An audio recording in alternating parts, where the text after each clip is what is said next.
Rio de Janeiro, 22 de outubro, 2h39 da tarde. Botafogo 0, Flamengo 3. Rei dos clássicos, BH fica no banco em 3-0 e a imprensa questiona. Por que ele, não Pedro? Com a expectativa de maior faturamento da história do futebol sul-americano, Flamengo corta verbas do futebol feminino. Flamengo 3, Palmeiras 2. Andrés escorrega e o outro time ganha. Nada de novo sob o sol. Saudações rubro-negras. Lá vai conhecer o que é pressão e o que é inferno. Olha a virada, Gabriel! Incrível! Incrível! Toca a música! Amar é tão sagrado pra quem sabe amar. Porque nós estamos em outro patamar. Não dá pra comparar. Pegou 63 quilos de alcatra, limpinho, né? Homem das meias verdades. Cara de inspetor criminal, né? É o cri-cri, né? Vocês é nojento de ruim. Um é casual. Gente boa pra... 2, Esse é gente boa, mas pode ser, aconteceu. é muito ruim. 5. Ainda nós vamos te treinar, pode ter certeza. Pediu a Libertadores em casamento e ela disse... Ô, Picareta, deixa eu te falar uma coisa. Você tá no ar. Estamos no ar, Guilherme. Depois de 125 dias de férias, nem sei quando foi o último episódio. Não, e eu nem diria que é férias, cara, porque desde férias, esse tempo tipo, trabalhei sem gravar, tanto. Sem gravar no caso. Né? Porque, na verdade, assim, nem é férias porque a gente avisou antes, né, que a gente ia passar pro Sim. esquema quinzenal. Eu acho que tem 15 dias certinho que a gente gravou, se pá, não sei, mas enfim. Mas sabe o que também foi muito, muito longo, Alex? Já puxando nosso primeiro item da pauta, uma transição horrivelmente horrível. Excelente, na verdade, eu acho muito bom. Então, o Sesc Flamengo, no vôlei feminino, né? Na estreia na Superliga Feminina, teve um rally de 1 minuto e 37. E o Flamengo ganhou o rally, ganhou o jogo de 3-0 e pode confirmar ser o maior rally da história do vôlei mundial. Então, é um recorde bem interessante aí que a gente trouxe nessa modalidade. E a gente está trazendo isso porque a gente gosta sempre que tem uma coisa um pouco mais relevante de trazer, ou não relevante, mais interessante assim de trazer, né, relacionado a outras modalidades, embora o que a gente cubra majoritariamente seja futebol masculino, né? Quando tem outras coisas a gente sempre gosta de trazer porque a gente precisa lembrar que o Flamengo é um clube poliesportivo e que isso é o que faz o Flamengo ser tão grande, não só o futebol masculino, né, Alex? Então, eu acho que é muito legal poder ver o time feminino do nosso vôlei batendo um recorde da modalidade, seja lá qual for esse recorde. E nesse caso, do rally possivelmente o rally mais longo da história. Ainda não se tem essa confirmação oficial do recorde, mas pode ser que seja, sim, o mais longo da história, porque até então era um rally de 1 minuto e 36 no campeonato chinês, e esse rally teve 1 minuto e 37, ou seja, seria 1 segundo mais longo, né? É muito curioso. Mas é isso, assim, é mais dando a notícia, né? Acho que não tem muito a comentar, né? Isso, mas assim, falando sobre a importância, né, de um feito desse para a história do Flamengo, né, embora seja uma parceria do Flamengo com o Sesc, não seja um projeto puramente do clube, né, a gente vai falar sobre essa importância do que é o Flamengo como um clube poliesportivo, como o maior clube poliesportivo do Brasil, e a importância, né, desses feitos e dos esportes olímpicos, e a gente vai falar uma coisa que está na chamada e que é muito séria, muito triste, que é a decisão do Flamengo de cortar custos do futebol feminino. E na mesma semana sai essa notícia de que o Flamengo já comemora em outubro, agora, nesse mês que a gente está, o maior faturamento da sua história, com 1.850 milhões de reais, e que, devido o tempo que ainda tem de temporada, com bilheterias e possíveis premiações por avanço na Libertadores, e enfim, e talvez com algum título. Posição final no Brasileiro também, né? Exato. O Flamengo muito provavelmente vai bater 2 bilhões de faturamento, não só vamos estar ultrapassando o nosso valor anterior, a gente vai estar ultrapassando isso com a marca de 2 bilhões. Que é um número completamente inacreditável. E, Sim, enfim, e é só uma tristeza lembrando. muito grande, né, essa decisão. E pode falar, Guilherme, desculpa. Não, pode falar, pode terminar, foi mal.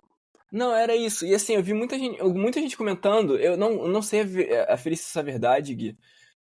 Não fiz essa pesquisa, mas dizendo que o salário do Pablo, né, zagueiro que está encostado no Flamengo, é a folha salarial do futebol feminino. Vou até tentar ver se eu acho aqui. Eu não vi nada sobre isso, não estava informado, não, mas se for, acho que só escancara, né, o quão bizarra é essa desigualdade. E assim, Sim. antes de falar sobre a questão do futebol feminino, que eu acho que talvez tenha algo a mais assim a comentar, mas falando sobre isso do faturamento anual do Flamengo, só lembrando que o nosso recorde anterior era de 2023, com 1,37 bilhão, né? E em 2024 tivemos 1,33 bilhão. São os dois maiores faturamentos da nossa história. E você vê que o Flamengo ultrapassou por muito isso, né? Acho que com certeza tem o peso da participação no Super Mundial nesse faturamento, né? Mas eu acho que esse lado do que a gente está falando seria um ponto positivo dessa nova diretoria, né?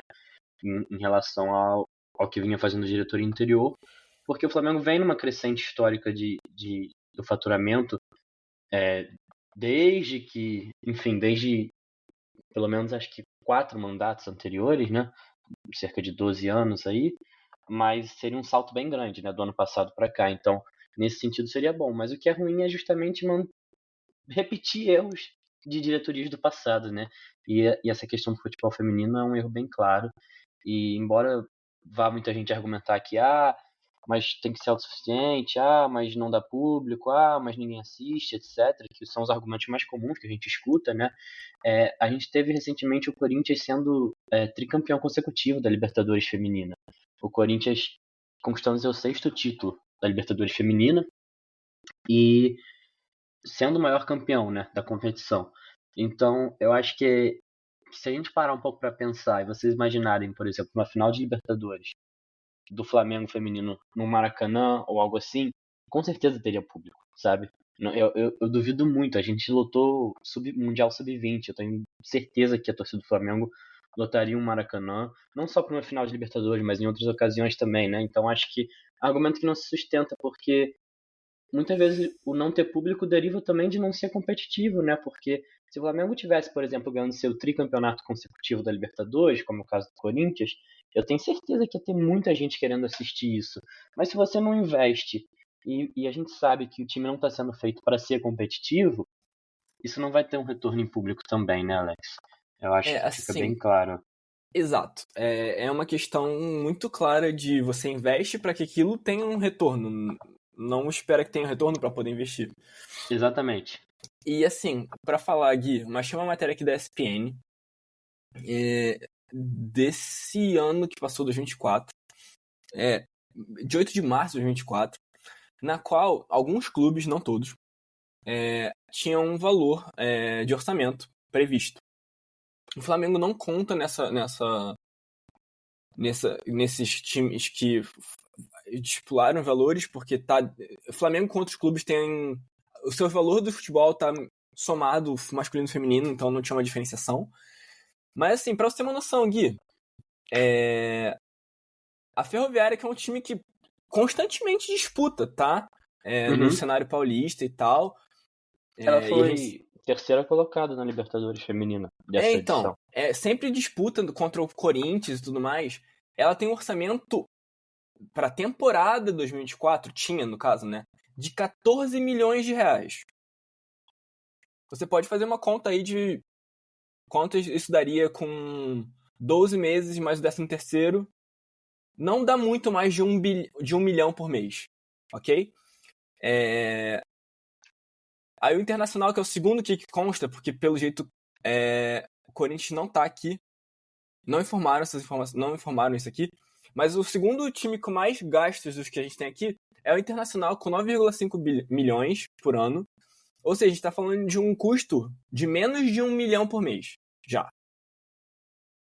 Gente, é realmente algo que, para um clube que fatura... Porque assim, é aquilo, né?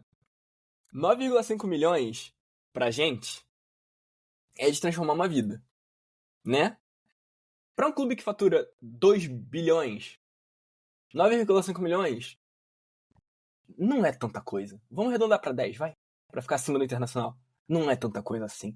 Então eu acho que só para encerrar minha fala sobre isso é vergonhoso, é constrangedor que um time que tenha tamanha grandeza nos esportes olímpicos se gabe dessa grandeza, como deve, porque de fato faz um bom trabalho nos esportes olímpicos, e que seja o time com maior faturamento do futebol sul-americano, do esporte sul-americano, faça isso com sua categoria feminina. E eu acho que é importante pontuar também, você falou assim, dividir por 12 meses, o 13º e tal, mas não se trata só de pagar salário, porque a gente poderia até entrar num debate que não vai caber aqui no escopo do episódio, sobre, tipo, é necessário que um jogador ou uma jogadora de futebol receba 1 milhão por mês e tal. Enfim, né, eu sei que a conta que você fez não é essa, mas assim, não necessariamente a gente precisaria aumentar o salário do feminino até chegar no do masculino, mas talvez a gente devesse diminuir o do masculino também. Mas assim, para além da questão do salário, é a estrutura, né? Acho que o principal é a estrutura. É você também revelar talentos, porque assim como qualquer moleque começando a jogar futebol no Brasil gostaria de ir para uma escolinha do Flamengo, para se desenvolver, estar na base do Flamengo, você investir numa base feminina, com certeza as garotas que estão querendo jogar iriam querer fazer parte da base do Flamengo também. Isso seria um atrativo muito grande. Então, é toda a estrutura que você dá a isso, para além só de dizer, porque eu acho que podem resumir isso, né? Não precisa ganhar tanto de salário, mas não é só sobre o salário, é muito mais sobre a estrutura, né? E óbvio, tem que ter um salário compatível com a profissão ali e tal, mas eu acho que existe uma inflação no futebol, então isso se torna um debate mais complicado, né? Mas sobre a estrutura eu acho que não tem muito como fugir, né? Inclusive, pegando aqui uma notícia que a gente está usando de base para falar um pouco sobre isso, né? Da Cíntia Barlen no GE, a notícia que a manchete é: Flamengo vai na contramão da história ao readequar o orçamento do futebol feminino. Ela comenta, por exemplo, a saída do futebol feminino da aba do futebol, indo para os esportes olímpicos, e ela comenta que o time feminino não treina no Ninho do Urubu e não há projeto para isso. Então, são uma série de fatores que deixam, no mínimo, assim, dá para dizer, deixam a desejar, né, na gestão do Flamengo em relação a isso e na estrutura que se proporciona a esse time feminino, né. E ela assim, para finalizar, acho que é uma ideia legal de colocar, ela comenta que ainda queria ver o Maracanã lotado num clássico do futebol feminino, ainda acredita nessa imagem, e eu acho que e ela também fala sobre uma Copa do Mundo feminina daqui a 2 anos, né, que o Flamengo vai indo na contramão disso, e eu penso que seria muito interessante para o Flamengo, como o Mundial de Clubes foi agora, né, em questão de visibilidade internacional, acho que uma Copa do Mundo feminina poderia também trazer benefício ao Flamengo caso estivesse investindo no seu futebol feminino. Mas para além disso, eu acho que essa ideia do clássico com o Maracanã lotado é muito legal por pensar num Flamengo que planeja construir seu estádio próprio e ainda ter a concessão do Maracanã. Então poderia muito bem chegar num ponto de repente conseguir equilibrar isso para dar um estádio maior para o seu time feminino também. E o Flamengo, ao invés de tentar ir para um projeto nesse sentido, está tirando investimento, né? Então acho que você poderia muito bem ter jogos tipo em um estádio e no outro, né, Alex? Pensando assim, óbvio, teria que ver com o Fluminense, etc. Mas e a torcida do Flamengo poderia estar comprando essa ideia e indo junto se isso fosse um projeto para ser levado a isso. Mas tem que ser construído, não vai surgir do nada, né? Eu só queria comentar uma coisa que você falou, porque isso é uma coisa que eu não comentei, e eu acho que esse ponto que me ocorreu, ele é até mais importante do que a questão do estádio. Eu acho que é inquestionável que o Flamengo precisa sim pensar em colocar, assim como bota a sua modalidade sub-20 e sub-17 para jogar no Maracanã, em momentos de grande, né, de grande prestígio. Sim. O futebol feminino tem um campeonato literalmente de Série A, né? Então, tipo, a gente não tá falando de uma categoria de base, a gente tá falando de uma competição profissional. Então, acho que é inquestionável que, por si só, isso já deveria ser considerado muito mais com uma frequência, nem só em momentos de grande prestígio, mas porque é o campeonato de Série A. Então tem que ver isso, sim. Tem questão toda do gramado, mas é inquestionável que deveria ser pensado. Por isso eu tô dizendo que, tipo, tendo um outro estádio, isso se torna ainda mais possível, porque em vez de você ter, tipo, 3 times, né? Pensando no Fluminense masculino, no Flamengo masculino e no Flamengo feminino, dividindo um estádio só, e se esses times estão jogando quarta e domingo, fica muito difícil de você manejar isso. Se o Flamengo tem 2 estádios à disposição, no caso, seu estádio próprio, e ainda o Maracanã, poderia equilibrar isso de uma maneira melhor. Só que isso não vai acontecer do nada. O Flamengo tem que ter um projeto para isso, né? Tem que levar a esse ponto. Então, acho que é algo que já deveria estar sendo pensado agora, né? Está sendo construído desde agora. E é o que eu falei, né? É toda a estrutura, é onde treina, é onde joga, Não, como é então, que é a categoria de base, tudo isso faz diferença, né? isso que eu quero falar. Porque, assim, eu acho que é inconcebível que o Flamengo tenha um centro de treinamento. 2 centros, né? Tem o Ninho do Urubu é uma estrutura só, mas tem um do profissional e tem da base. E que são vários campos. Eu não sei quantos campos tem, mas acho que são mais de 11. Como não é possível que existam pelo menos 2 ou 3 campos para o time profissional e a base feminina poderem treinar? Junto com o time profissional e o time da base. Não faz o menor sentido pra mim. E fora. Porque a gente não usa 11 campos, sabe? Ainda mais ao mesmo tempo. E eu acho que é uma coisa, né? Tipo, você ter campos específicos do futebol profissional masculino é uma coisa. Concordo. Acho que é parte do prédio novo e tudo mais, ok. Mas todos os outros campos que tem no CT, eu vou confirmar aqui quantos são, é inconcebível que o Flamengo não jogue, as seus jogadores femininos não tenham, Então, o mas Flamengo não já possam tinha. treinar lá. O Flamengo, pelo que eu tô vendo, já tinha 9 campos, sendo 3 de tamanho reduzido e grama sintética. E tem um projeto para chegar a 13 campos lá. E Então, desses 9 campos seriam 1, 2, 3 com a equipe profissional, o 4, 5 e o 6 com a base. E o 7, 8 e 9 seriam de tamanho reduzido, grama sintética, né? Sendo que o campo 2 é de gramado híbrido também. só um detalhe aqui, já tem parece que uma atualização, que isso eu acabei que você viu, é uma matéria de 2023, certo? É 2024.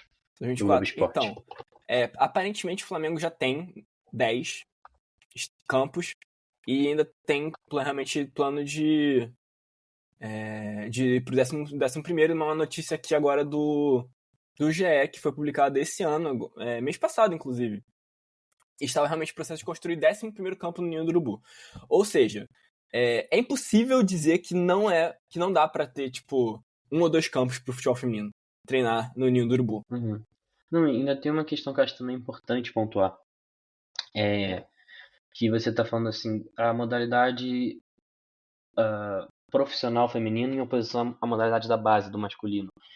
E não só tem que se pensar como uma modalidade profissional, mas tem que se pensar como uma modalidade que o Flamengo deveria ter interesse em investir cada vez mais na profissionalização, né?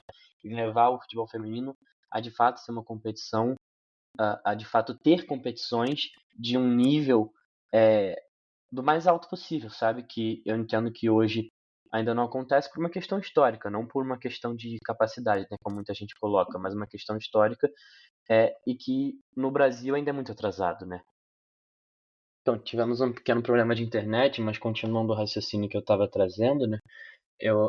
O Brasil ainda é muito atrasado em relação à estrutura do futebol feminino, exceto por alguns times específicos, como o Corinthians ou a própria Ferroviária que você citou, né, Alex? Eu acho que, para além do Flamengo investir na profissionalização do futebol feminino, que é no sentido da modalidade em si, tem um lado muito clubista disso que eu acho que vale a gente trazer, porque esse é um podcast explicitamente clubista, né? Então acho que a gente faz sentido colocar isso na mesa, que daqui a alguns anos ou algumas décadas, quando a gente estiver discutindo feitos nessa modalidade, o Flamengo vai ter que estar correndo atrás de uma coisa que ele já se deixou ficar para trás, né? Porque seria muito legal, assim, como torcedor do Flamengo, ver o Flamengo poder dizer que estava ganhando títulos desde o início, que estava investindo na modalidade desde o início, né?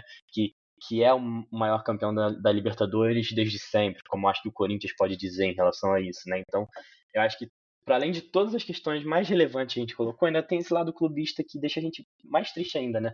Porque seria muito bom o Flamengo poder falar que foi pioneiro e a gente quer que o Flamengo ganhe em tudo, né? A gente traz essa coisa do poliesportivo por isso. Então, poder dizer que o Flamengo investe para ganhar de fato, não só para dizer que tem a modalidade, né? E, cara, assim, dentro desse problema técnico que a gente acabou tendo, só queria finalizar uma questão que é a seguinte, né? Falando sobre a questão dos gramados do Ninho e tal, assim, acho que também de qualquer forma não existe desculpa para que as meninas do futebol feminino e até a própria categoria de base do feminino, que a gente tem um sub-20 ou sub-17, se não me engano, a gente tem para poder, que são inclusive as meninas que vão estar jogando pelo Flamengo, representando o Flamengo a partir dessa transição que vai ser feita. Mas o investimento ali deveria acontecer para que elas tenham o mínimo de dignidade para elas seria de fato que elas pudessem treinar no Ninho do Urubu, mesmo que fosse o caso de estarem treinando no CT da base. Acho que é muito claro que eventualmente o processo seria de um CT para elas. Eu acho que de certo seria que fosse uma extensão do Ninho do Urubu, já que existem tantos planos de expansão do Ninho do Urubu. Eu acho que manter ali naquela região seria ideal, porque eu entendo como seria uma grande sinalização do prestígio de estar no mesmo local onde o time principal treina, né? Tem uma relevância, essa integração também, porque são referências, né? A gente não pode esquecer que, claro que, sobretudo, a gente vai pensar nas Martas e Cristianes, que inclusive a Cristiane vai deixar de estar no Flamengo, né? A partir desse momento. Não vai ter renovação do seu contrato, vão continuar tendo vínculo com o Flamengo daqui a algum tempo. Mas essas jogadoras, muitas das vezes, têm um Arrascaeta, um Pedro como referência também. Então, assim como os garotos da base, né? Então, se a gente fala sobre a importância de ter esse espaço ali junto com o time principal, também tem a ver com isso. Então, assim, é muito complicado porque esse deveria ser o processo, ainda mais vindo de uma diretoria que tem tido grandes acertos, né, para o clube na questão administrativa, né, a comunicação melhorou. A gente está falando, tem muito mérito no alcance de 1,8 bilhões de reais no momento e potencialmente 2 bilhões de faturamento no ano. Mas isso é um erro muito, muito grave, muito constrangedor para a história do Flamengo, eu diria. Uma postura, acho que vergonhosa nem em todos os níveis, né? Do lado mais racional ao lado mais clubista, né? Como eu quis trazer assim, brincando, mais sério também. Não existe defesa, né? Em âmbito nenhum existe concordar com isso. E acho que assim, a gente tem um último tópico para falar de extracampo, né? Antes de entrar nos jogos da semana. A gente acaba que já se estendeu um pouco assim nesse minuto inicial, né? Já estamos aí para mais de 20 minutos de episódio, falando sobre esses assuntos. Mas é um assunto até difícil de fazer uma transição para entrar no assunto e fazer uma transição para sair do assunto depois, né, Alex? Porque é uma coisa que consegue ser ainda mais triste, ainda mais vergonhosa, ainda mais constrangedora do que o que a gente estava falando, né? E que saiu ontem, né, se eu não me engano, a sentença em relação ao incêndio no Ninho do Urubu em 2019, que levou à morte de 10 então garotos da nossa base, né? E não sei nem dizer se é o pior, porque são tantas camadas de ruim nisso que eu não sei nem dizer o que é o pior, mas assim, mais um golpe forte é que todo mundo foi absolvido, né? Assim, todos os CPFs que estavam sendo julgados, todas as pessoas físicas que estavam sendo julgadas foram consideradas inocentes, ou melhor, foram absolvidas no processo, né? A gente, obviamente, é um documento muito extenso, né, Alex, que foi até divulgado. Acho que a gente não tem nem vamos dizer assim, o arcabouço teórico pra ler aquilo tudo, tá ligado? Então, assim, não é algo que a gente possa entrar em detalhes ou comentar muito, mas o sentimento, né? Acho que a gente pode comentar e a tristeza em relação a isso, né? Eu não sei se você quer fazer algum comentário, mas é o que eu falei, é difícil entrar no assunto, é difícil sair do assunto, porque é um assunto que acho que destoa muito de tudo que a gente costuma trazer no podcast, pelo quão trágico que é, né? Não, eu queria só comentar, sim, uma coisa, Gui. Assim, o que acontece é uma tristeza absurda no nível que a gente pensa sobre a justiça no Rio de Janeiro e no Brasil. Né? Infelizmente, a gente tem que conviver com alguma frequência com essas decisões bizarras, né? do poder público, no caso do judiciário, né? Só que essa ela é particularmente dolorosa, né? Porque Cara, como ninguém é culpado, ninguém é culpabilizado por isso.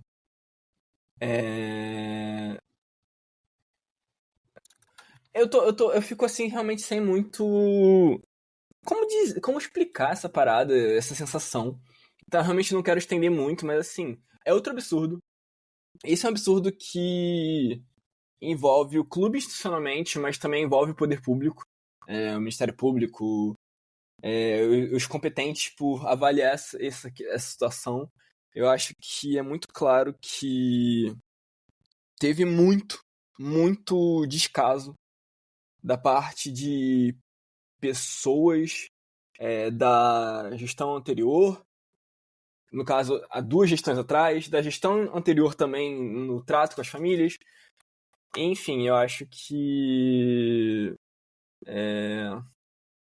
sei lá, definitivamente é uma coisa que a torcida não pode deixar esquecer, né? Acho que acaba sobrando essa fala. Porque se infelizmente o clube não demonstra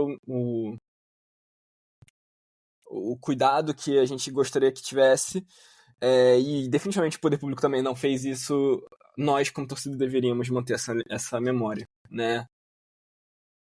Inclusive, seria muito legal se a gente tá gravando isso quarta-feira à tarde, né? E o Flamengo joga hoje, quarta-feira à noite, contra o Racing pela semifinal da Libertadores.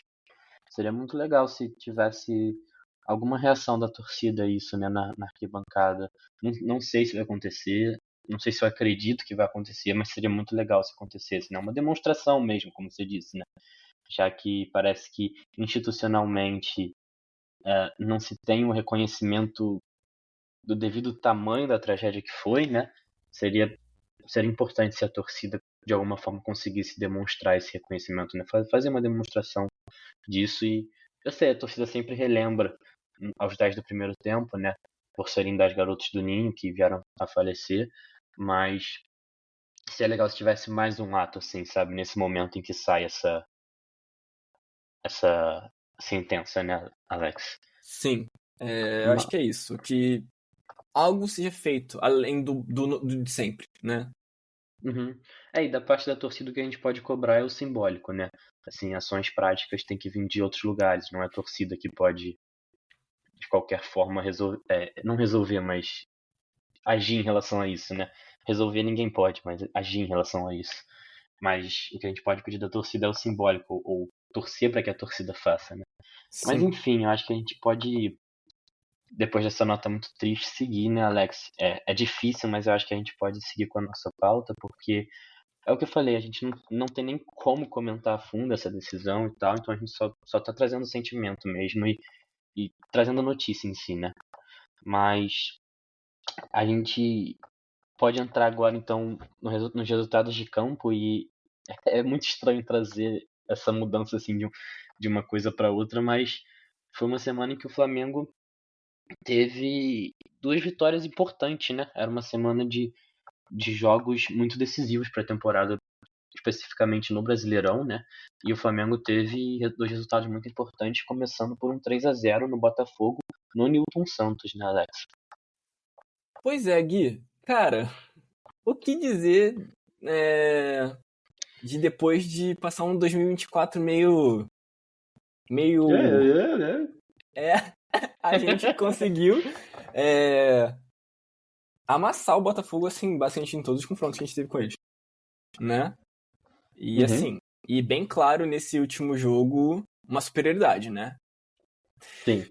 Então, cara, é aquilo, né? Acho que só precisa importante destacar uma coisa, Gui, que é uma tônica, acho que, dos comentários dessa semana, que acho que não são tantos comentários assim, a partir dos jogos e tal, mas é que o Pedro essa semana foi bem decisivo, né? Muito decisivo, jogou muita bola. E amém, né? Acho que é muito bom ver o Pedro chegando nesse nível na fase talvez mais importante da temporada. E eu acho que é muito natural também, né? Porque tanto quem cobrava a titularidade dele ao longo do ano, quanto quem descartava ele por não estar no seu melhor nível, eu acho que estavam sendo muito ansiosos. A gente sempre colocou aqui, né, Alex? Ele teve uma lesão muito séria. Eu acho que é natural que ele atinja esse nível de sempre dele depois de um tempo em que ele já esteja jogando, né? E não imediatamente após voltar de lesão. Então acho que foi um processo. Eu acho que a galera às vezes não quer respeitar os processos, né? Mas foi um processo e o Pedro. Eu espero que ele se mantenha assim. A única coisa que eu posso falar sobre o Pedro é isso. Eu espero que ele se mantenha assim até o final do ano, de preferência até o final da carreira dele. E que seja aqui no Flamengo, sabe? E é isso, sabe? O que ele fez essa semana foi almanaque do que eu espero, do que eu quero que o Pedro faça sempre. Sim. E assim, né? Tipo. E só pra poder dar uma retocadinha, é engraçado a gente ter tido o gol do Luiz Araújo e do Plata no mesmo jogo, né? Justamente porque a gente tem essa questão toda de tipo, quem vai ser titular, e quem é titular da ponta direita é o Plata, é o Luiz Araújo, não sei o que lá. Os dois jogaram. E aí você teve até uma célebre frase, que eu acho que eu não vou trazer aqui pra não... não, você colocou aqui, né, É isso, na pauta. tá tudo copiado e colado da nossa pré-pauta. Então... porque eu mandei alguns tópicos, galera, só pra explicar. Logo após o jogo do Botafogo, eu mandei alguns tópicos numa pré-pauta. Eu mandei no WhatsApp pro Alex, aí a gente copiou e colou aqui na pauta pra comentar brevemente. Então, e aí eu vou até então antecipar, né? Uma coisa meio ácida que a gente tem com o Pedro, vocês sabem disso. A gente... Falando, né? O Arrasca, meu Deus. O Plata entrou no segundo tempo e com alguns minutos ele conseguiu deixar o dele, né? Alguns minutos não, foram 50 segundos. Ele não foi nem um minuto em campo. Não, justo, mas assim, eu digo pelo momento, assim, que a quantidade de tempo que ele teve em campo, né? Ele teve alguns minutos em campos e conseguiu ali deixar o dele. O que mostra que, cara, tipo, é um pouco escroto, assim, agir como se o Pedro não tivesse a oportunidade de entrar com 20 minutos e fazer alguma diferença, sabe? Quando dá pra fazer isso. É ideal. Até porque o Pedro é mais goleador que o Plata ainda, né? Sim. Assim. A gente não quer isso, a gente não tá defendendo isso, mas assim, tratar como um cara como o Pedro não pode entrar em campo em 20 minutos se mudar o jogo, é defender, na verdade, que ele não tem capacidade de mudar um jogo. E a gente acredita que ele tem, né? Então, enfim. Vou até trazer assim como a manchete, né, que tava aqui, que, assim, antes era briga, né, a chamada, mas a gente trocou depois quando botou na pauta, tá? Fetiche em titularidade. Mídia passa a semana tentando cavar polêmica entre filho e Pedro e torcida aceita e assume fixação em quem é titular. Mas Plata e Carrascal lembram que dá para ser decisivo em 15 minutos. Porque além do Plata, o Carrascal dá uma assistência perfeita, uma jogada linda, assim, ele toma a bola e coloca na cabeça do Plata para fazer o gol, assim. E também tinha acabado de entrar, assim. Entrou antes do Plata, mas estava poucos minutos em campo. Então, assim, o Carrascal e o Plata participam, é muito curioso. E acho que é aí que é meu ponto principal.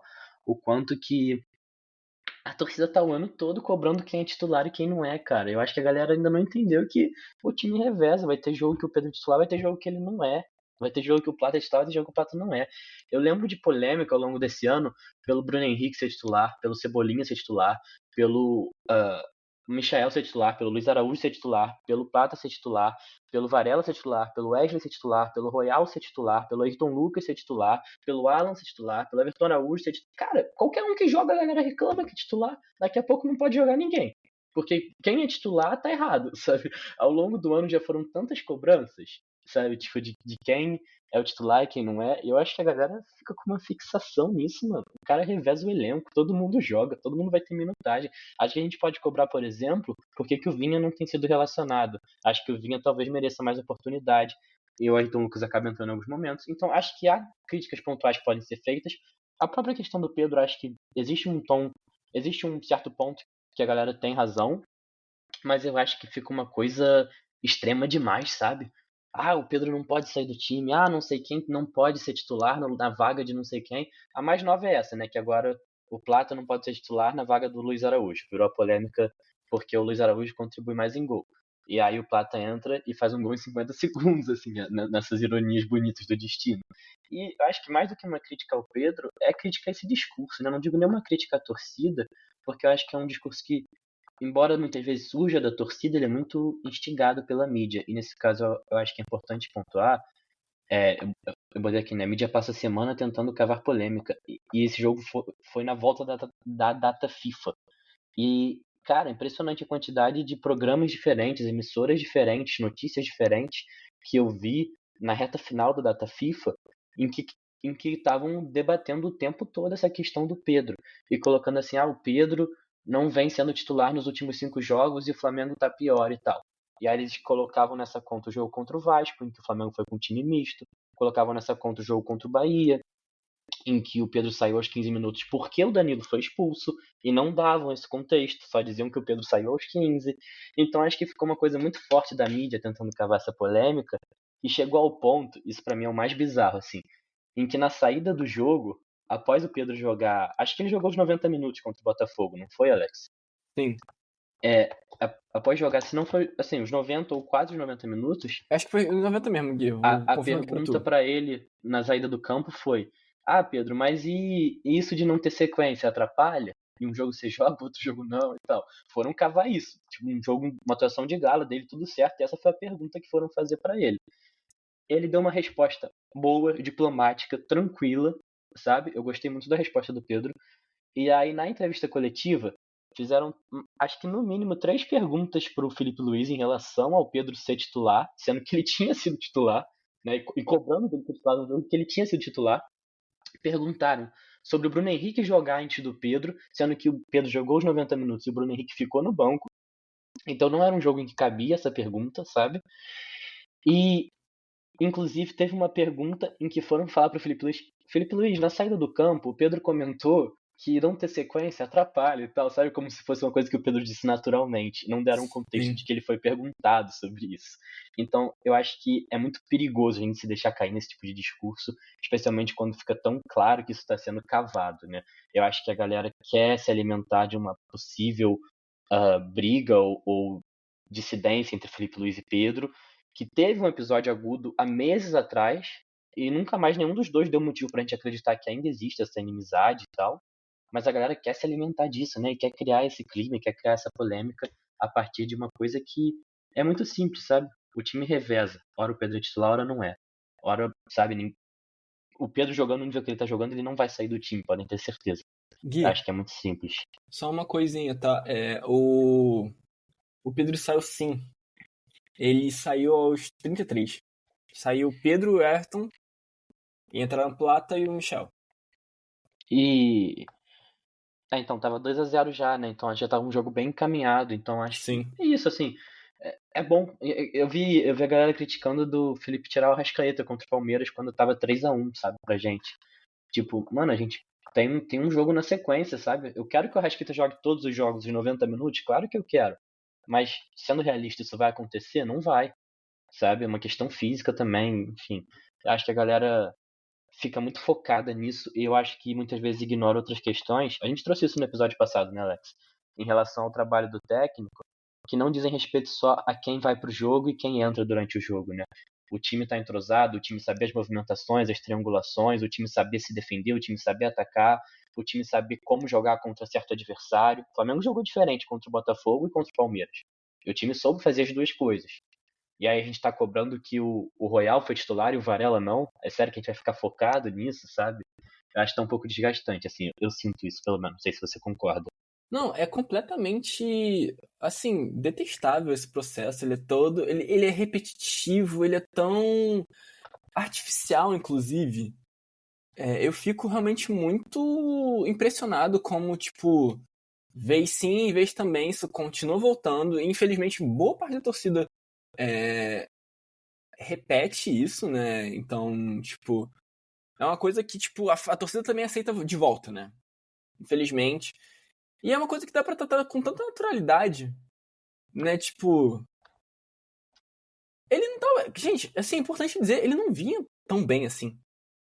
Uhum. Tipo, o Pedro tá perdendo bastante gols. Então, assim, eu realmente acho que é um grande exagero tudo o que vinha acontecendo. E assim, de uma forma meio detestável, sabe? O saco que é ter que lidar com a torcida comprando essas questões, mas sobretudo a mídia, né? Porque Sim. é uma coisa que não tem dizendo nenhuma necessidade. Não, e a questão do Pedro é mais acentuada, mas eu acho que é uma questão geral, assim. É o que eu falei, já tiveram tantas polêmicas por algum jogador ser titular e outro ser banco ao longo do ano. Eu citei acho que mais de 10 casos aqui agora há pouco, né? Então é meio bizarro o quanto que não percebem uma coisa tão simples quanto é. O time varia de um jogo pro outro. Mas também uma coisa importante de citar, que eu acho que a galera não leva em conta, é, por exemplo, ficam criticando de tirar o Pedro contra o Bahia, quando a gente estava com um a menos. Mas a galera, será que acha que se o Pedro ficasse... O que é melhor? Você ter o Pedro num 10 contra 11, fora de casa contra o Bahia, tendo que correr o dobro, né, ou tendo que correr mais, porque tá com um jogador a menos, ou você tirar ele aos 15 minutos e você ter um trabalho com ele durante a data FIFA para ele chegar voando no jogo contra o Botafogo e contra o Palmeiras, né? Então acho que a galera não, às vezes considera os jogos em isolamento.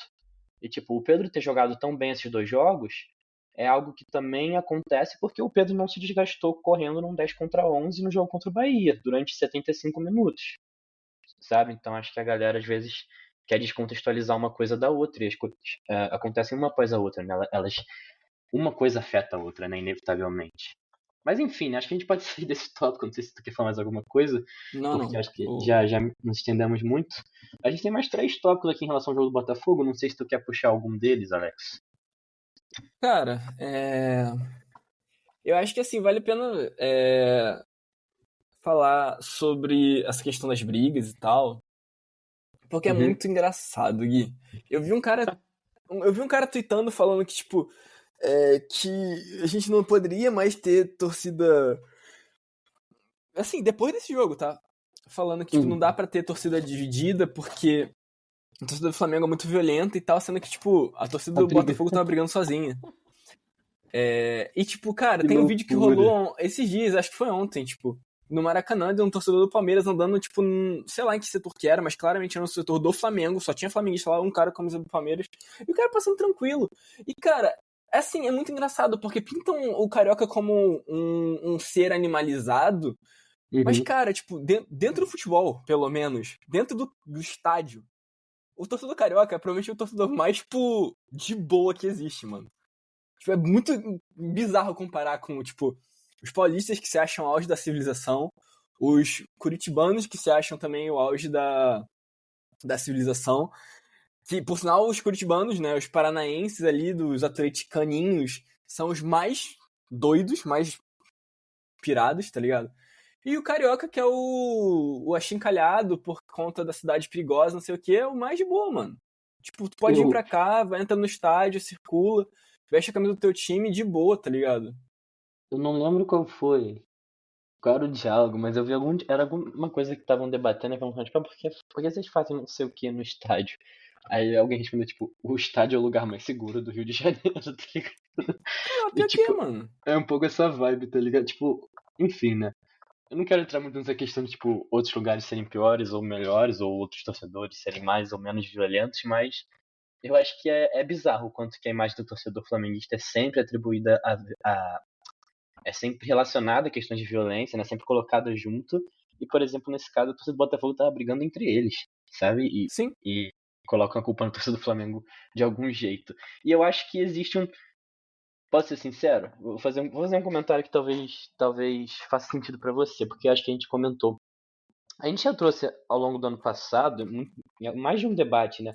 O quanto que uma torcida que se cria no ódio traz jogos que são mais violentos e menos jogados, né? A gente já trouxe essa colocação, como por exemplo, Flamengo e Atlético Mineiro costuma ser um jogo mais pegado, né? Porque o Atlético Mineiro tem um ódio enorme do Flamengo.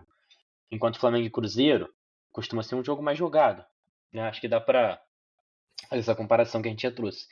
Eu acho que essa questão de briga dentro da torcida do Botafogo também parte de um lugar de ódio, cara, porque eu achei muito bizarro isso durante a transmissão, por isso que eu trouxe essa questão das arquibancadas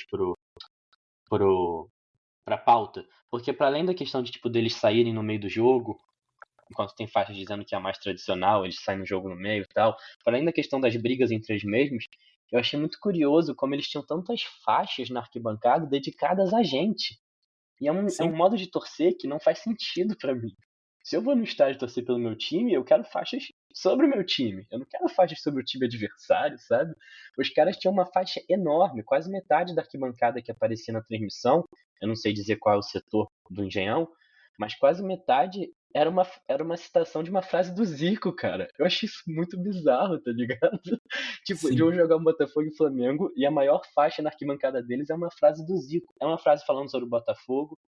Mas é uma frase do Zico, tá? Tipo, eles podiam trazer qualquer coisa sobre um ídolo deles, um mosaico com o ídolo deles, um bandeirão, sei lá, qualquer coisa Mas assim, que ídolo, sabe? Guilherme? Eu sei, Alex, mas, mas é isso, assim, aí eles tinham outra faixa John que Texton? Marçal, mas assim, É melhor ser o Texton, tá?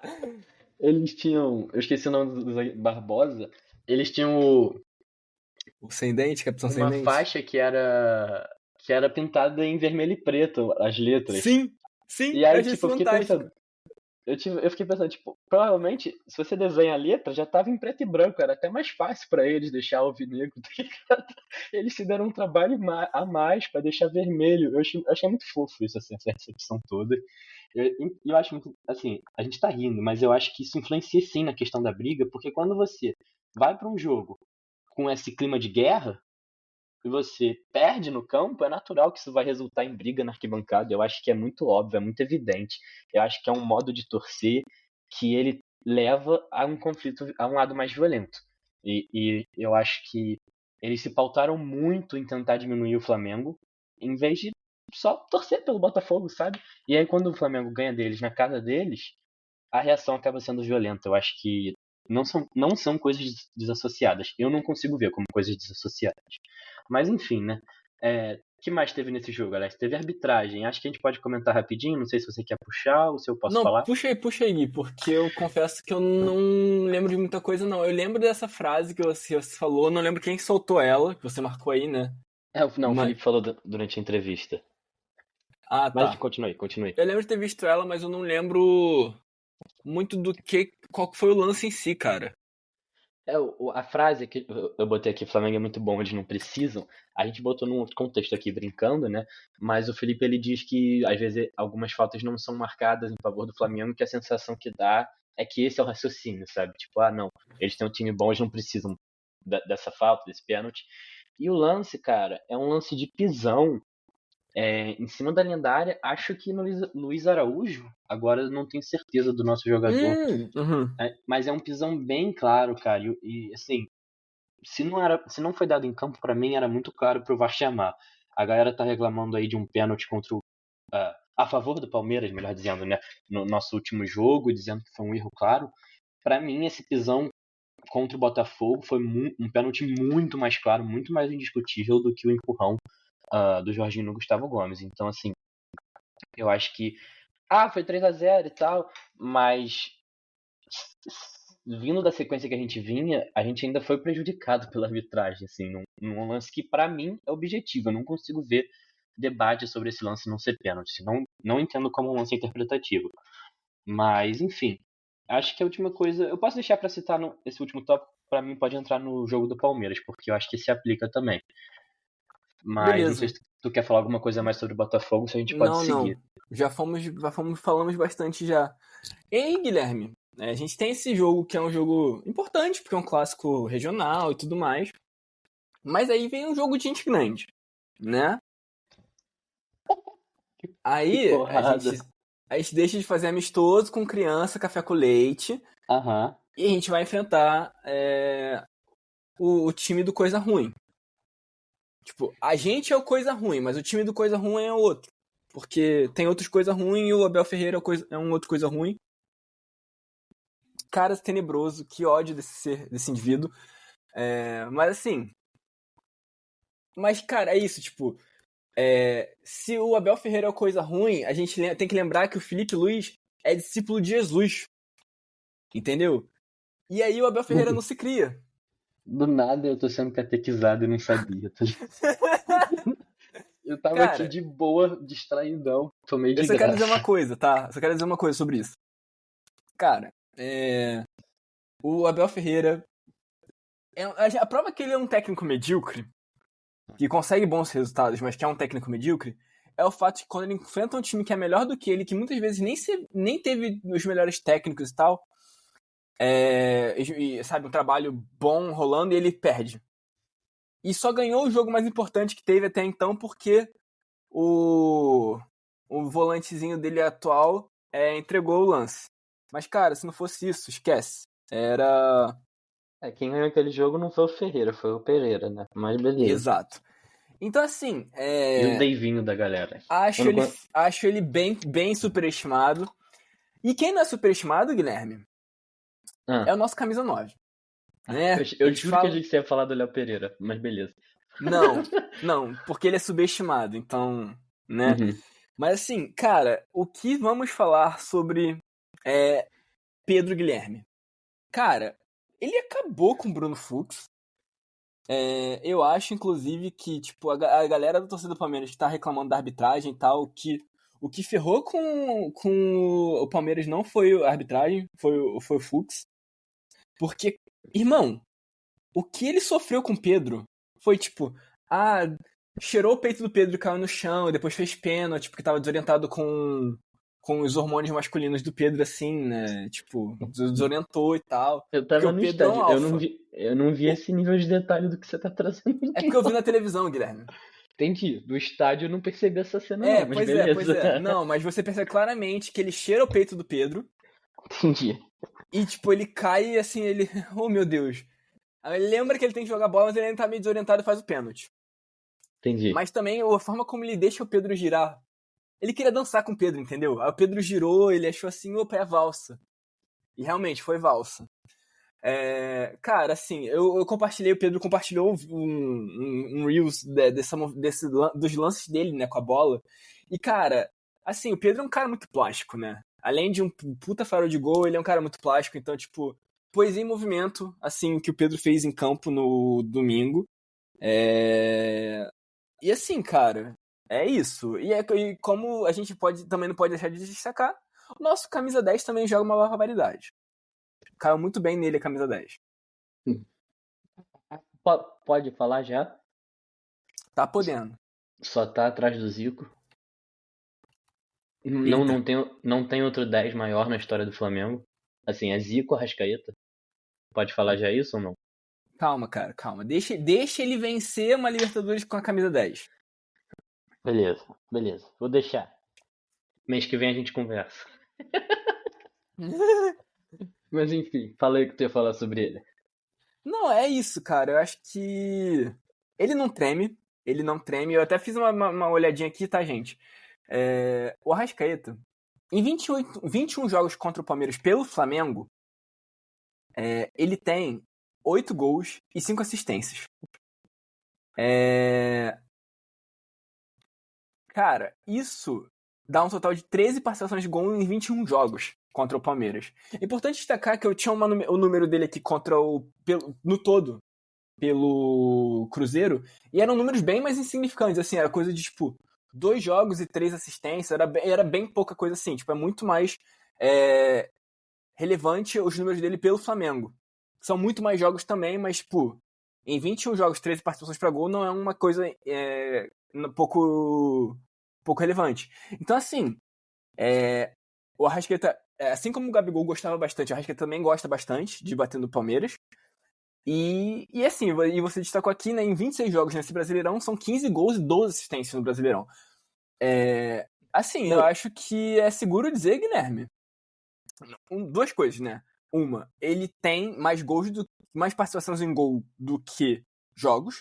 E a outra coisa é que a gente provavelmente, de fato, aí assim, dá pra dizer que é a melhor performance de um camisa 10 que a gente vê no Flamengo, assim, desde o Adriano. E, cara, vale ressaltar que nesse momento o Arrascaeta, ele é o artilheiro do campeonato e o líder de assistência do campeonato. Assim, muito se debate assim, Vitor Roque e Flaco Lopes, Matheus Pereira e Caio Jorge, Memphis Depay e Yuri Alberto. Amigo, você pode pegar qualquer dupla de qualquer time, o Arrascaeta tá valendo pelos dois. Assim, no campeonato ele tá valendo pelos dois, cara. Ele é o artilheiro do campeonato, empatado com o Caio Jorge, e ele é o líder de assistências isolado. Assim, que campeonato do Arrascaeta. Que campeonato absurdo do Arrascaeta. E vale dizer, né? No somatório dessa semana, o Arrascaeta tem 1 gol e 2 assistências, e o Pedro tem 2 gols, 2 assistências e um pênalti sofrido. Então, assim, olha o quanto de gol que eles dois geraram, assim, só eles dois. É bizarro. E ver os dois em alto nível juntos é bom demais, né? Eu acho que a gente só pode aproveitar. Enquanto durar esse alto nível, a gente pode aproveitar. E, cara, eu vou falar. Assim, já que eu tô falando dos dois, eu vou puxar, assim. Só Foi deixa eu muito. falar uma coisa, hein, rapidinho. Fala aí, fala aí. O que acontece? Eu acho que. Eu já tinha dito há um tempo atrás sobre assistir o Arrascaeta e ter essa sensação de, tipo, pensar sobre, tipo, o privilégio que é ver o Arrascaeta desfilando pelo Flamengo. E, cara, cada vez mais forte. E pensando nele carregando a 10 com tanta habilidade, né? Porque, assim... 10 e faixa, diga-se de passagem, né? Exato. E, assim, eu sempre fui muito fã do Diego. Mas o Diego, nos seus melhores momentos pelo Flamengo, né, depois da lesão, e eu considero que o melhor momento dele foi ainda pós a lesão, em 2019 e 2020, ele era um camisa 8. Ele vestia 10, mas ele era um camisa 8, ele era um segundo volante. Né, ele não era um 10-10. Até um primeiro em alguns momentos, né? Sim, nossa, incrível, e jogou muito de camisa 5, inclusive. Só pra Ele deixar de claro. 5 e o Arão na zaga, meu Deus, Isso. cinema. E o Cinema. Gerson de 8, né, na frente dele. Foi uma incrível dupla, inclusive. Meu Deus. Time. Incrível pensar nisso, na real. Arão zagueiro é top, mano. É muito Sim, bom. nossa, essa reinvenção ela é muito bonita parando pra pensar, né? Elite Mas assim, do futebol. e é por isso que eu falo assim, cara, eu não vou dizer que é o maior... Porque, tipo, o Diego tem uma questão de liderança muito importante, ele tem um protagonismo muito grande no gol da Libertadores de 2019, e ele tava como 10 naquele momento, né? O Arrascaeta pra mim é isso, mas assim, é muito claro, muito evidente que, tipo, a 10 não pesou no Arrascaeta como pesou no Diego, em alguma medida. Pô, tudo bem que o Arrascaeta, o Diego, que depois pegou a 10, ele teve a lesão, né, aquela lesão que foi o que atrapalhou a carreira dele em 2017, que atrapalhou a evolução dele no Flamengo, no caso, depois ele teve a 19, e depois dessa ele se reinventa, né, como volante. Mas assim, mas é muito claro, assim, que, tipo, ainda mais pensando no Gabigol, que não deveria ter aberto mão da camisa 9, né, mas pesou pra ele. Sim, claramente pesou. Teve várias questões, muita sabotagem, eu entro nesse mérito sim, mas, tipo, não vestiu tão bem quanto veste no Arrascaeta. Isso é importante ser dito. Eu vou discordar, acho que o Gabigol. Tipo, não pesou, eu concordo, mas tipo, que ele devia ter ficado com a 9, eu discordo. Eu acho que ele fez certo naquele momento de pegar a 10 e deixar o Pedro pegar a 9. Eu acho que foi até um ato altruísta. Em muitos sentidos, o Gabigol ajudou a lançar o Pedro à posição que ele tem hoje no Flamengo também, né? Eu acho que isso também, tipo, tanto como uma dupla de ataque em 22, quanto nessa ideia dele ir da 9 para 10. Mas, enfim, eu acho que quando eu digo do Arrascaeta só tá atrás do Zica, porque eu considero o Arrascaeta no Flamengo sendo alguém que vestiu a 10, e não só o momento em que o Arrascaeta estava com a 10, que eu entendi que é a sua visão. Acho que são duas visões justas, assim, mas só explicando, eu tô pensando o Arrascaeta como um todo e considerando que ele vestiu a 10, não só o período dele com a 10, mas de fato não pesou nada. Aliás, é o contrário. Muito provavelmente o Arrascaeta, essa vai ser a melhor Mais temporada leve, do Arrascaeta, né? Exato. no Flamengo. Então, assim, vestiu muito, muito, muito bem. E, cara, já que a gente tá falando de Arrascaeta e Pedro, acho que vale terminar aqui com uma frase, né? Futebol é simples. O Flamengo tava tomando uma pressão do Palmeiras no início do jogo. No primeiro lance que o Flamengo botou a bola no chão, foi o 9, foi o 10, gol. E tava um dia bem nublado. E logo que saiu o gol, apareceu o sol no Maracanã. Então, assim, foi muito, muito simples, mano. O Rio de Janeiro, o Brasil, o mundo fica mais feliz, né? E eu acho que saiu o sol naquele momento, mas mais que isso, foi muito. Eu tava nos primeiros minutos batendo nessa tecla. O Flamengo tá na pilha do Palmeiras. Esse jogo favorece o Palmeiras. E eu senti que o início de jogo foi muito assim, sabe? Muito pilhado, muito físico, muito brigado. E pra mim, no primeiro lance que a gente botou a bola no chão e teve uma jogada de qualidade técnica, saiu o gol. Porque foi uma jogada entre Pedro e Arrascaeta. Uma bela jogada do Pedro e terminando com o gol do Arrascaeta. Eu não sei se fosse o Everton ali, se de repente ele defendia essa bola, hein? Mas o Everton costuma fazer umas defesas meio bizarras contra a gente. Mas enfim, né? Eu acho que foi bom pro Flamengo não estar. O Palmeiras não ter o Everton disponível para esse jogo, né? Ele não está no gol. Mas eu acho que o destaque do jogo, sem dúvida, foi o Pedro, assim, de longe, foi o melhor em campo. Mas eu acho que foi uma grande partida. Foram duas grandes partidas do Arrascaeta em sequência, assim como do Pedro. E eu queria destacar mais algumas pessoas, assim. Eu acho que você também tem alguns destaques para fazer, né, Alex? Mas eu queria começar por um cara que é muito subestimado pela nossa torcida e que entre Leila e Andreas, ele desonra a família, mas honra a maior torcida do Brasil. E, mano, que jogador é o Léo Pereira, né? Eu acho que foi uma partida de gala dele. Jogou muito. Eu achei que ele entregou tudo no jogo, assim, taticamente, tecnicamente, em questão de briga, de raça, leitura de jogo, sei lá, achei uma partida muito completa, muito boa do Léo Pereira. E, mais uma vez, assim, eu acho que é um zagueiro muito desvalorizado. Eu acho que ele é um zagueiro de um nível muito alto e que não é reconhecido como tal. Tem outros dois nomes aí, mas eu acho que um deles você quer puxar, né, Alex? Quer falar Cara, dele? Cara, eu só realmente queria reforçar, assim, uma defesa ao Léo Pereira, porque eu acho que ele é, dos nossos zagueiros, talvez o melhor. É porque eu vou fazer essa distinção pra deixar claro. A gente tem o Léo Ortiz, e o Léo Ortiz, de fato, é a camisa 10 da zaga. Ele é um cara que ele faz muita coisa que, tipo, a gente talvez não espere tanto de zagueiros, ou que a gente espera de zagueiros da elite do futebol mundial, com bola no pé. E o Léo Pereira também faz isso muito bem. Eu acho que ele é muito acima da média nesse quesito. Mas eu acho que na questão defender, na questão zagueiro, ele provavelmente é o nosso melhor zagueiro.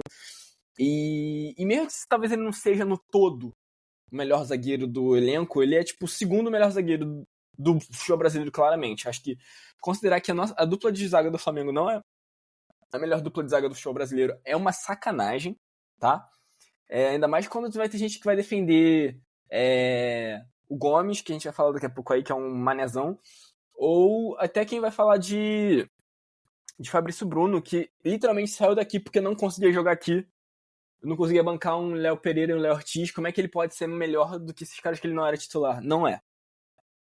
Ele é bom em recuperação, ele tem suas valências, mas tipo, ele não é melhor que nenhum desses dois. E eu preciso destacar que o Léo Pereira ele é muito foda. Tu vai falar uma coisa aqui? Não, eu ia falar que outra coisa importante citar em relação ao Léo Pereira é que ele caminha para construir provavelmente a maior história entre os zagueiros dessa geração vitoriosa do Flamengo. Porque embora eu seja muito fã do Rodrigo Caio e muito fã do Léo Ortiz também, o Léo Pereira ele tem uma dupla de zaga extremamente vitoriosa já com o Davi Luiz.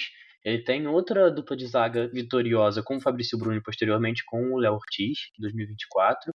E mantendo agora. Então, assim, já foram vários momentos do Léo Pereira jogando em alto nível, com duplas diferentes, com duplas marcantes, ganhando títulos. Então, ele caminha para construir uma história das maiores, assim, dessa geração vitoriosa do Flamengo de 19 para cá. Porque é muito tempo e são muitas condições diferentes e ele se provou em praticamente todas. Ele teve um período de adaptação horrendo. Sim, demorou muito mesmo. longo. Foi muito ruim. Ninguém vai passar pano pra dizer. Ele teve um histórico, inclusive, de. Teve um momento que, inclusive, tinha. Eu não sei se tu chegou a ver isso, mas que era a piada do Pereira Delivery, da família Pereira e tal. Que ele entregava, Andrés Pereira também e tal. Enfim. Então, ele teve um histórico, sim, de erros capitais em alguns momentos. Mas ele, cara, acho que já passou muito desse ponto. Eu acho que cada vez em mais alto nível. Um zagueiro mais maduro, mais experiente, entende os jogos, entende as fases do jogo. Cometeu erros esse ano também, que acabam custando, mas eu acho que ele é muito azarado nesse sentido. Porque às vezes o Léo Ortiz erra e não dá em nada. Quando o Léo Pereira erra, é certo que vai ferrar o time, tá ligado? É o tipo de erro que sempre ferra o time. É muito engraçado isso. Mas, eu acho que no geral, é um zagueiro de muito alto nível. Eu acho que a galera precisa valorizar, assim. É realmente. E é um cara que já construiu história, né? Eu acho que ele já construiu a história no clube. Sim, e aí falando sobre um cara que, tipo, tá construindo a própria história, e eu acho que é justo dizer que entendeu muito bem esse jogo, cara, é o nosso Jorginho, né? Big Jorge. Little Jorge não serve mais. Eu realmente acho que ele bateu o pênalti, né, muito bem, com a frieza de sempre. Meu pai perguntou assim, quem você vai bater o pênalti? Eu falei, acho que... tem o Pedro, tem o Arrascaeta que podem bater, mas tem o Jorginho também. Mas eu confio mais no Jorginho, eu preferia que o Jorginho batesse. E, enfim, ele bateu muito bem pra variar.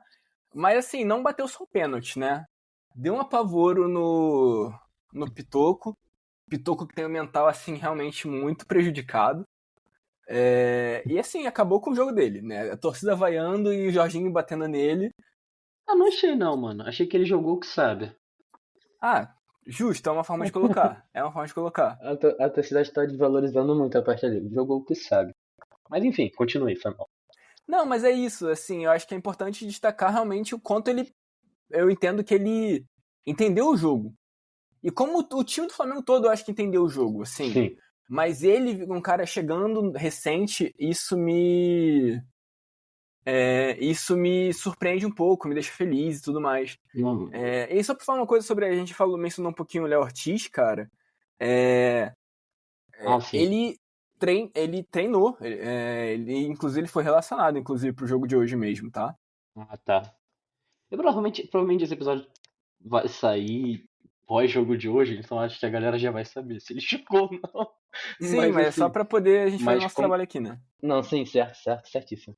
E, cara, falando sobre o Jorginho, também, mano, sem palavras, eu acho que ele vem jogando cada jogo melhor, por incrível que pareça. Eu acho que tem uma galera que já colocou ele como jogando, tipo, no mais alto nível desde que chegou. Eu vejo uma evolução clara. Eu acho que o Jorginho que chegou não era o Jorginho que tá jogando hoje. Eu acho que ele já melhorou muito desde que chegou e melhorou dentro de um nível que já era alto, tá? Porque ele é um jogador muito acima da média do futebol brasileiro, especificamente, né? Então, cara, que jogador inteligente, se posiciona muito bem, entende muito bem o jogo, né? Como você disse, nesse jogo ele teve uma postura que em outros jogos ele não vai ter, porque ele sabe entender cada jogo, cada momento do jogo. Acho que é um jogador muito, muito completo. É impressionante o quanto ele é um cara pequeno, mas ele ganha no físico, ele ganha no posicionamento, ele consegue adiantar, ele ganha na velocidade, ele ganha no corpo. Ele raramente não ganha. Assim, o resumo é esse, ele raramente não ganha. Ele ganha quando for pra ganhar. E detalhe, deu um apavoro também no Flaco Lopes, você falou sobre ele ser pequenininho. O Flaco Lopes é um cara mais alto e tal, mas ele tava lá peitando o Flaco Lopes, assim, depois de botar a bola pra fora e tal. E psicopata da bola. Gostei muito, tá? Muito, muito cobra da bola, mano. E eu acho que vale dizer, eu até brinquei com você, né, do 10 e faixa do Arrascaeta.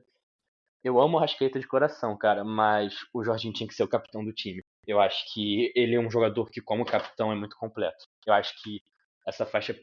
Eu sei que tem toda a questão da hierarquia, tem o Bruno Henrique, tem o Léo Pereira, tem o próprio Pedro, né, depois do Arrascaeta. Mas eu acho que, pelo que entrega em campo, eu acho que o Jorginho merecia a faixa, porque, inclusive, eu acho que ele ia levar o juiz na conversa, como, por exemplo, o Rafinha fazia quando tinha faixa. Eu acho, a questão da braçadeira, mano. Tem uma questão de tempo histórico e tal, mas vou ser sincero com você, Gui. Eu acho que super é uma parada que a gente deveria pensar mais em perfil de jogador. Porque, cara, não querendo sacanear, mas, pô, vamos mandar real. O Everton Ribeiro não tinha perfil de capitão, tá ligado? Craque da bola, referência técnica do time, sempre foi. Mas pra capitão ele não tinha esse perfil, tá ligado? Então é tipo assim, tem umas aberrações assim que a gente sente falta, acaba sentindo, né, de um líder assim, um cara que realmente tem esse perfil. Eu diria, o Léo Pereira pra mim tem mais esse perfil, o Jorginho tem mais esse perfil, o Rossi tem mais esse perfil. Sim. Então, enfim, é isso. Eu também acho, concordo. E eu acho que desses que você falou, pra mim o Jorginho seria o que mais se encaixaria, assim. Por toda essa leitura de jogo, né? Por ser o cara que fala com a arbitragem, por ser o cara que conversa com o time, por ser o cara que sabe entender os jogos, mas também principalmente pela leitura, pela inteligência dentro de campo, eu acho que ele já exerce a figura de capitão, só que sem a faixa. Então acho que seria algo a se pensar, mas é isso. Eu também não desgosto da imagem da liderança técnica com a faixa, né? Como foi o Everton Ribeiro, como é hoje o Arrascaeta. Mas em alguns momentos a gente precisa de um outro tipo de capitão ali em campo, né? E pra falar outro cara que talvez pudesse também vestir a faixa, né? Que é o último que eu quero elogiar, assim, em relação a esses dois jogos, na verdade. Mano, que cobra da bola que é o Alexandro, cara. Ele erra no último lance contra o Palmeiras, quase entrega um contra-ataque, quase me infartou. Mas eu vou passar pano, tá? O time é outro com o Alexandre em campo. O time é outro com o Alexandre em campo, cara. Ele é peça fundamental para esse time jogar bem. Assim, o jogo contra o Botafogo, para mim, deixou isso muito claro. E, de novo, contra o Palmeiras. Que jogador também entende muito bem o jogo, sabe quando subir, sabe quando ficar, sabe a hora de enrolar, sabe a hora de acelerar. Assim, cobra da bola total, assim. Que lateral. E eu acho que é uma pena mesmo que ele se lesione tanto, porque ele até agora, desde que chegou no Flamengo, ele é o cara que sempre que esteve bem fisicamente, ele entregou bola, tá ligado? Então, assim, o problema dele é só físico. Por exemplo, o Danilo também tem a questão física, mas não conseguiu render como o Alexandro rende quando está bem, né? O Danilo não foi o zagueiro que a gente esperava que ele seria, não foi a mudança de nível que a gente esperava que ele seria pro Flamengo. O Alexandro é essa mudança de nível, assim. Então acho que também vale citar. Eu acho que foram 2 bons jogos do Royal. Vou deixar também esse último comentário porque eu vi ele ser muito criticado. Eu sei que ele, assim, ele teve. Foi em cima dele, né, o segundo gol do Palmeiras. O primeiro a gente estava com um a menos em campo, então nem conto tanto. Mas eu ainda acho que, no geral, foram 2 boas atuações do Royal. A torcida tá um pouco sem paciência com ele. E eu acho que é um pouco daquela fixação que a gente já falou nesse episódio, né? De tipo, por que não tá usando o Varela? Eu acho que os dois vão jogar, assim, acho que é natural isso. Mas eu tenho um último tópico aqui sobre o jogo, mas não sei se você quer falar alguma coisa sobre Tá. isso que eu falei ou não. Eu só queria apontar uma coisa, aproveitou que a gente falou de Ortiz e você mencionou essa questão. Só pra deixar claro, não sei se você pretendia falar sobre isso, eu não lembro, porque é uma parada super relevante. Gui, a gente mandou muito mal nesse gol que a gente tomou com um a menos, hein? Ah, sim. Esse momento, acho que foi um momento onde o Flamengo não se deu conta da importância do jogo e, tipo, por que você tá saindo jogando com um jogador a menos, sabe? Sendo que você tá esperando o seu jogador entrar. Tal. Tem umas questões aí. Assim, do estádio, o que a gente entendeu lá na hora foi que o Wilton Pereira não tinha autorizado a entrada do Danilo. Porque o Danilo tava na beira do campo, tem um lateral pro Palmeiras, e o Wilton Pereira olha pro Danilo e tal, e faz alguns gestos e manda o jogo seguir. Então, deu a entender na hora, assim, vendo de lá, que ele não tinha autorizado. Mas o próprio Felipe Luiz, na coletiva depois, coloca que foi um erro do Flamengo, não do árbitro. Então, eu não sei exatamente de quem foi o erro que aconteceu para demorar a entrada, mas isso foi um primeiro erro. O Danilo demorou a entrar, né? Eu acho que não tinha confirmação se o Ortiz ia continuar ou não. E o segundo erro foi esse que você falou, cara. Isola a bola, sabe? Dá um chutão pra frente, dá um bicão, joga pra lateral, te vira, tá ligado? Mas o time que está aí jogando, eu acho que faltou realmente, nesse momento, faltou a leitura do jogo e do quão experiente é o time do Palmeiras. Porque talvez contra um outro time, você até pudesse sair jogando com um a menos ali. Mas o time do Palmeiras é um time que ia saber se aproveitar disso, sabe? Então acho que faltou essa leitura. Só pra deixar claro, assim, o que na televisão foi dito é que o Flamengo, o médico do Flamengo não se comunicou bem com o Felipe Luiz, ele não sabia se o Ortiz ia voltar ou não, e aí por isso ele não autorizou a entrada do Danilo. Mas de qualquer forma é isso, acho que é uma questão mais de quem tava em campo mesmo, né? De se dar conta de que, pô, a gente tá com um a menos, vamos dar uma esfriada nisso aqui. Enfim, pode seguir. O próprio técnico também fala, isola, tá? Sei lá, quando percebeu. Mas eu acho que o Flamengo tem um pouco disso que às vezes trazem.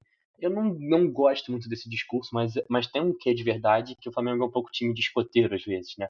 Esse elenco. Então, nesse caso, acho que a gente foi um pouco infantil mesmo, assim, né? Quis jogar, vamos só jogar o jogo. E ali era o momento de ter um pouco de malandragem, né? Então acho que faltou um pouco isso. Mas, cara, falando sobre a atuação em si, porque acho que a gente não tem falado muito, né?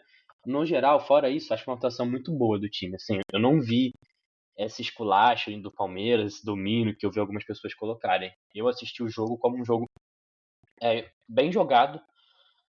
Acho que o Palmeiras surpreendeu positivamente, porque costuma ir no Maracanã e ficar na retranca. Não fez isso, então acho que foi um ganho pro futebol brasileiro, porque foram 2 equipes jogando, mas o Flamengo, pra mim, foi superior ao longo do jogo, assim, no total do jogo. Então eu não vi esse amasso do Palmeiras, como algumas pessoas colocaram, e achei que o time jogou bem.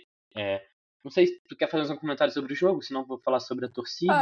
Eu acho que vale dizer que, assim, eu acho que causa um pouco essa impressão porque o Palmeiras parece que ele teve mais a bola durante o jogo, assim. Você até falou que não foi tão diferente a questão da posse de bola. Mas, sendo sincero, durante o jogo pareceu que o Palmeiras teve mais a bola, sabe? Parece que ele dominou um pouco mais o jogo. Meu pai teve uma noção um pouco exagerada, confesso também, que o Palmeiras mandou no jogo. Não foi isso. Ele teve um pouco mais a bola. Mas, assim, eu consigo entender... 52-48, se eu não me engano, a posse de bola. Muito próximo, assim. Sim, então, assim, eu acho que é um pouco exagerado, mas eu consigo entender por quê. Porque, tipo assim, realmente foi um jogo onde o Flamengo não fez tanta questão de dominar o jogo pela bola. Menos do que o normal, eu diria, no caso.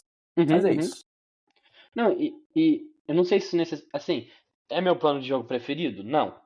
Mas eu não sei se necessariamente é ruim, porque a gente vem numa cobrança também de algum tempo do Felipe Luiz ter variações de esquema de jogo, né? E ele jogou de uma forma diferente contra o Palmeiras. Então acho que é um ponto positivo. E o time soube jogar. E me pega muito quando, por exemplo, vem comentários do tipo, o plano de jogo foi muito ruim, foi salvo pelos caras da frente, quando o plano de jogo foi um plano de jogo para potencializar o Arrascaeta e o Pedro, né, ali para contar com eles, né? O próprio Felipe Luiz disse, o Pedro é essencial para o nosso plano de jogo hoje, e ele foi perfeito em todas as todas as fases, tá ligado? Fez tudo perfeito em campo. Então, tipo, se o plano de jogo foi esse, funcionou e fica uma coisa meio dicotômica, sabe? A galera quer separar a atuação individual da coletiva em situações em que elas estão conectadas também. E eu acho que é importante também pro Flamengo saber sofrer, saber jogar de outras formas. Eu acho que a gente soube. No geral, acho que foi um jogo muito maduro da equipe, assim. Com certeza. E acho que também, de forma geral, foi uma atuação madura da arquibancada, mas eu queria saber se você ouviu algo sobre isso, ou sua sensação vendo na TV, ou se você viu algo no Twitter, antes de eu trazer esse tópico. Eu não sei se tem alguma coisa pra comentar. Porque eu sei que às vezes tu vê esses debates e tal. Assim, nesse jogo eu acho que não teve nenhum momento onde teve aquela gracinha do e canta a torcida do Palmeiras e tal. Então, tipo, foi um jogo onde eu sinto que a torcida foi meio unânime. Eu tava no Maracanã, bairro, né? E você sabe, a casa da minha irmã é bem perto do Maracanã. Minha mãe abria a janela de vez em quando ali e aí dava pra ouvir. Ela falou assim, dá pra ouvir o jogo daqui. E aí quando eu ia no banheiro também dá pra ouvir a torcida cantando. Me parece, assim, por tudo que eu vi, cara, que a torcida fez um ótimo papel nesse jogo. Assim, parece que foi dentro de tantos comentários que a torcida, a torcida tá ligada, a torcida não sei o que, torcida não sei o que lá. Parece que também a torcida entendeu esse jogo. A impressão que eu tive. Acho que eu concordo. Em linhas gerais, eu concordo. Eu vi, inclusive, que as baterias, as organizadas ensaiaram junto, né, suas baterias, para ter uma torcida unificada. O que é o que a gente precisa, né? Assim, em termos mais simples possíveis, é o que a gente precisa. Eu não sei como foi a sensação da Norte, o que eu posso falar é da Sul, que era onde eu tava. Mas, cara, acho que o segundo tempo, especialmente, foi muito bom da parte da torcida. Eu acho que a torcida tava um pouco ansiosa no início do primeiro tempo e tava... como o time tava também, né? O que eu falei assim, tava um pouco o jogo de pilha do Palmeiras. E eu acho que quando o Flamengo botou a bola no chão, depois de sair os gols, o alívio da torcida, acho que a torcida soube apoiar bem. A gente teve o tradicional Mengo em alguns momentos empurrando o time, que eu acho que é muito importante e vinha sendo esquecido algumas vezes. A única crítica que eu faria foi realmente nesse início do primeiro tempo, que tem uma galera, e eu talvez seja uma coisa porque eu tava na Sul, né? Eu não sei se na Norte também acontece isso, mas tem uma galera que só canta quando é pra xingar o time adversário. Eu acho isso muito zoado, sabe? Tipo, pra xingar o adversário, pra xingar o juiz, a pessoa canta. Aí quando são as músicas pra apoiar o time, a pessoa não canta. Eu não consigo entender esse sentimento que é mais de ódio do que de amor, tá ligado? Então, sei lá. Entra justamente naquilo que a gente tava falando, né? Sobre o princípio que as torcidas se baseiam, né? Sim. E justamente no que a gente tá falando, né? Torcidas que se baseiam em ódio, gente. Esquece. Não, acho que tem nada a ver com o nosso clube, com o nosso princípio como torcedor e como instituição, né? Que é aquilo, né? Como um clube do tamanho do Flamengo, a gente não pode... a gente não tá nesse lugar, né? Não, e a gente entende o tamanho da rivalidade recente com o Palmeiras, a gente entende que existiam muitos fatores extracampo, a gente entende, por exemplo, vários momentos que o Andreas pegava na bola, vira uma vaia. A gente entende todas essas questões dicotômicas que levam a isso, mas eu acho que você chegar num momento tipo que você às vezes tem cantos que são no mesmo ritmo. Tomar no porco, e tipo, vamos ganhar Mengo, e a pessoa canta um e não canta o outro. Eu não consigo entender isso, sabe? Tipo, é a letra mais simples possível, e a pessoa, tipo, só canta o que xinga e não canta o que apoia. Não faz sentido pra mim. E eu, particularmente, gosto mais da ideia, mas isso eu considero mais gosto pessoal. Não acho que entra exatamente no mesmo âmbito do que eu tava falando. Eu gosto mais da ideia de chegar no final do jogo e, tipo, cantar um Você Pagou com Traição, né? Num jogo em que a gente ganhou do Palmeiras, ganhou do Andreas, etc. E expressar essa rivalidade ou esse ódio, ou seja lá o que for, dessa forma, do que só se dedicar a xingar durante o jogo todo, sabe? Eu acho que faz mais sentido. Até com a ironia do carioca, assim. Mas enfim, mano, acho que a gente pode entrar então nas narrativas e depois eu falo sobre como ficou um pouco de tabela depois desses jogos, porque eu acho que talvez faça sentido puxar as narrativas a partir disso que você queria trazer. Sim. Cara, é assim. Eu mencionei o Gomes e tal, e eu não pode deixar de passar desse jogo sobre o primeiro lance, basicamente, esse relevante, né? Que é o lance do Gomes com o Jorginho. E, cara, por mais que eu acho que o Jorginho tenha sido imprudente, e acho que ele não deveria estar fazendo aquilo ali, acho que é importante destacar que, independente do que eu acho sobre isso,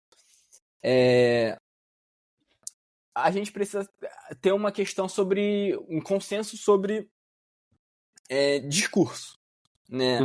Não é possível vir aqui e falar que o Wesley ser empurrado pelo atacante do Fortaleza no jogo que foi 2-1 no turno desse ano mesmo,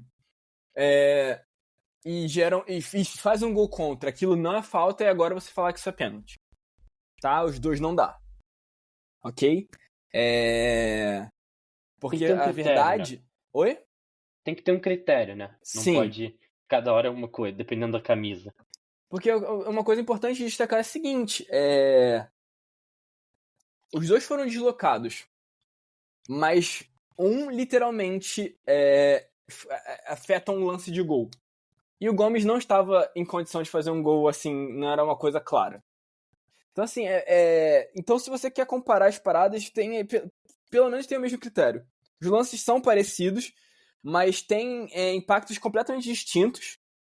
O caso do Wesley sendo muito mais grave, inclusive. Mas essa é uma questão.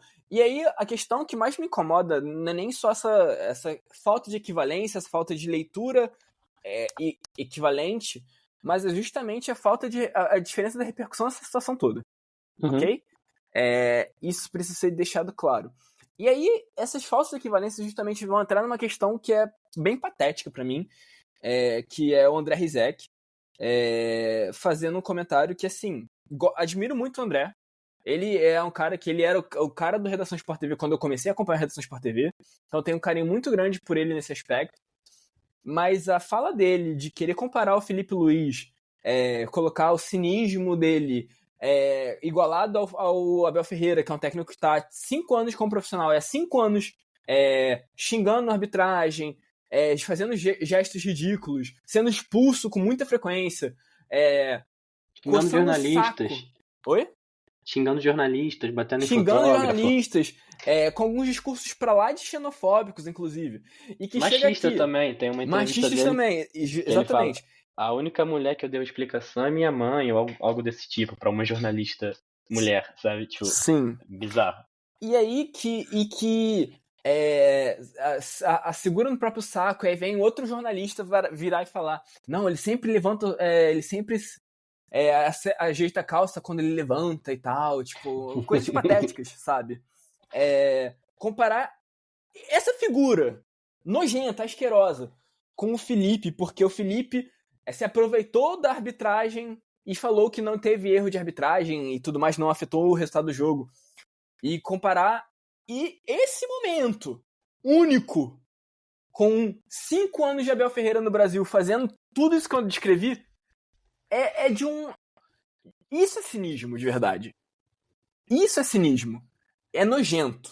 E asqueroso, assim, tipo, de verdade, me enche de raiva.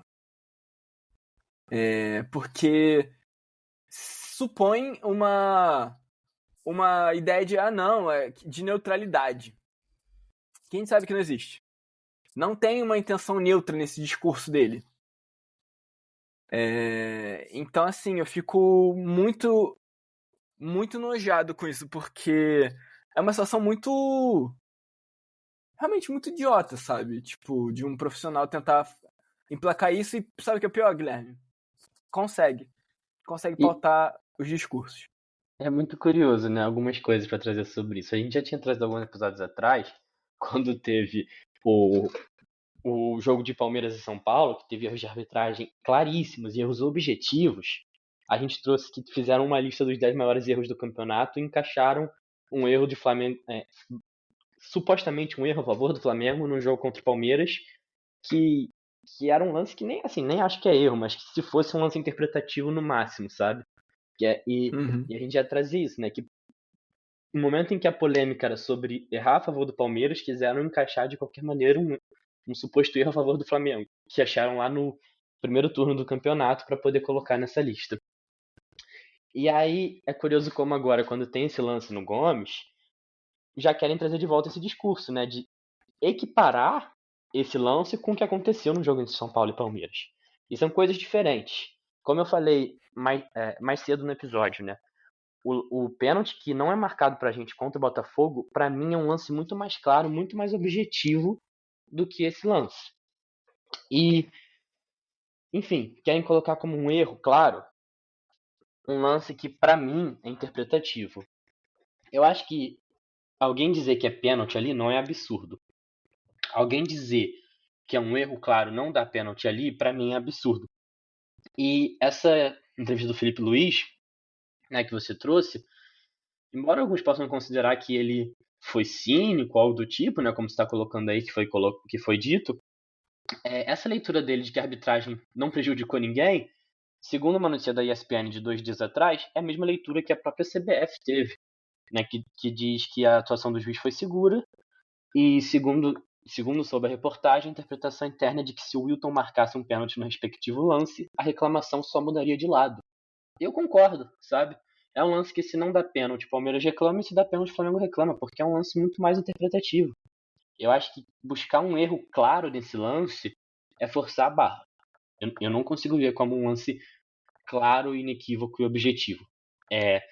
E, inclusive, só para fechar assim, dessa reportagem da ESPN, eles falam, nos bastidores o recado para os árbitros é direto. Para marcar um pênalti é necessário que seja um pênalti de verdade, e não uma defesa de tese como temos visto quando o clubismo ferve no sangue de alguns, disse uma fonte na entidade que rege o futebol nacional. Então é curioso porque, em última instância, o Wilton Pereira teve critério.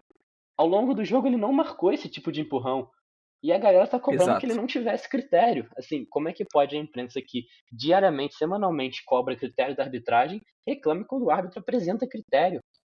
O Wilton Pereira me irritou durante o jogo, enquanto torcedor, no momento clubista, dentro do estádio, me irritou.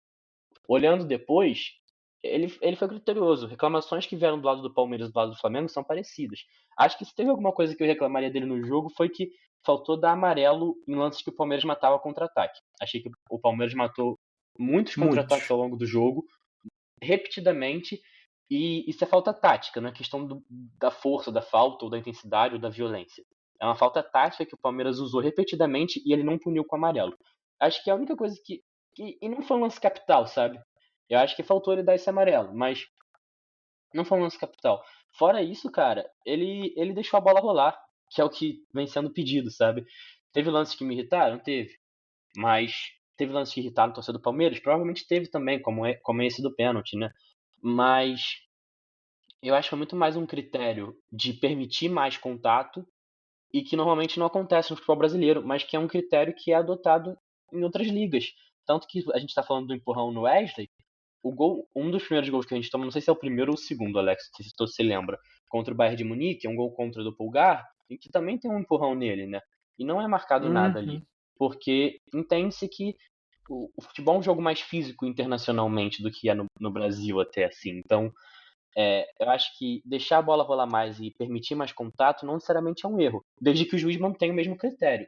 E eu acho que o Wilton manteve o mesmo critério ao longo do jogo. Eu acho que ele deixou o jogo rolar, permitiu o contato de forma igual, assim. Então, sei lá, eu acho que estão cobrando do juiz que ele não tenha critério, e aí já deixa de fazer sentido pra mim. Não sei se você quer falar algo mais sobre isso, Alex. Não, acho que é isso mesmo, Gui. E aí, assim, mas acaba sendo que, infelizmente, houve muito essas questões, né? A gente tá tendo que lidar muito com essas narrativas. E, assim, eu só preciso deixar muito claro uma questão que parece um padrão, eu acho que seria muito importante que o torcedor fora desse contexto percebesse, é que existe uma associação muito forte de jornalistas de um determinado estado do Brasil, da forma como eles tratam alguns assuntos. Então, enquanto você vai ver muitos casos de torcedores do Rio de Janeiro, né, contra o Flamengo, porque é óbvio, é muito comum ver jornalistas, torcedores de times que não são o Palmeiras, defendendo, de alguma forma, o direito do Palmeiras de ser privilegiado pela arbitragem em alguma medida. né? E de fazer certas posturas que, tipo, outros clubes em tese não têm. E criticar o Flamengo ou pessoas relacionadas ao Flamengo por coisas que o Palmeiras faz. Então, só pra deixar isso claro aí. Porque tem bairro. Eu acho que também é interessante comentar uma coisa, né? Teve uma imagem que eu acho que tem que ser falada aqui. Uma imagem de 2 manchetes do Juca Kfouri, né? Eu tava falando exatamente isso. No blog O dele. corintiano Juca mandando essa. Que quando o Palmeiras tem uma virada a partir de muitos erros de arbitragem contra o São Paulo, ele coloca na manchete como uma virada épica. E nesse jogo, que foi um jogo extremamente equilibrado, assim, poderia ter sido um empate, poderia ter sido vitória do Palmeiras, mas o Flamengo, pra mim, foi um pouco melhor e conseguiu ganhar o jogo. Mas ele coloca a manchete: empurrar pode. A arbitragem empurra o Flamengo à vitória. Como se o jogo se resumisse a esse lance que foi aos 4 minutos, se eu não me engano, de jogo. Né? Então, eu acho que é um pouco bizarro, assim, querer colocar as coisas dessa forma. E antes que venha também o argumento, tipo, mas e o que a notícia toda diz? Independente do que a notícia diga, existe um oportunismo que não condiz com a figura de um jornalista em usar manchetes desse tipo. Eu acho que isso independe do que o resto do texto diz. Não é uma coisa que altere, assim. Mas falando de coisa um pouco mais objetiva, que sai um pouco da narrativa, né, Alex? Eu acho. Eu só queria completar um raciocínio que eu trouxe no episódio passado, que era do Flamengo nessa primeira parte do turno. E o Flamengo chegou à 10ª rodada do segundo turno com 21 pontos em 30. Diga-se de passagem, na 10ª rodada do primeiro turno, o Flamengo tinha 21 pontos em 30. No primeiro turno foram 19 gols feitos e 4 tomados. No segundo turno, 23 gols feitos e 7 tomados. Ou seja, o ataque melhorou, o que a gente vinha cobrando, e a defesa piorou, o que a gente não vinha cobrando, né? Mas acontece, faz parte. Mas assim, foi muito próximo, muito próximo. Mesma pontuação, o número de gols feitos foi muito próximo. É um número inflado por goleadas em ambos os turnos. E a defesa é muito sólida também, assim, 7 gols tomados em 10 partidas é um pouco mais alto, mas no primeiro turno 4 gols em 10 partidas é uma defesa muito sólida, sabe? Então, o Flamengo chega nessa fase do segundo turno com a mesma pontuação que chegou nessa mesma rodada no primeiro turno. E é interessante isso porque o Palmeiras também fez a mesma coisa. O Palmeiras chega na 10ª rodada com 22 pontos em 30. No primeiro turno, o Palmeiras teve 22 pontos em 30. Só que o Palmeiras teve uma melhora grande no seu ataque. Enquanto fez 11 gols no primeiro turno, fez 27 no segundo. Ou seja, ele foi de 1,1 gol por jogo para 2,7, né? Quase, assim, bem próximo de triplicar. E foram 6 gols tomados no primeiro turno e 10 tomados no segundo.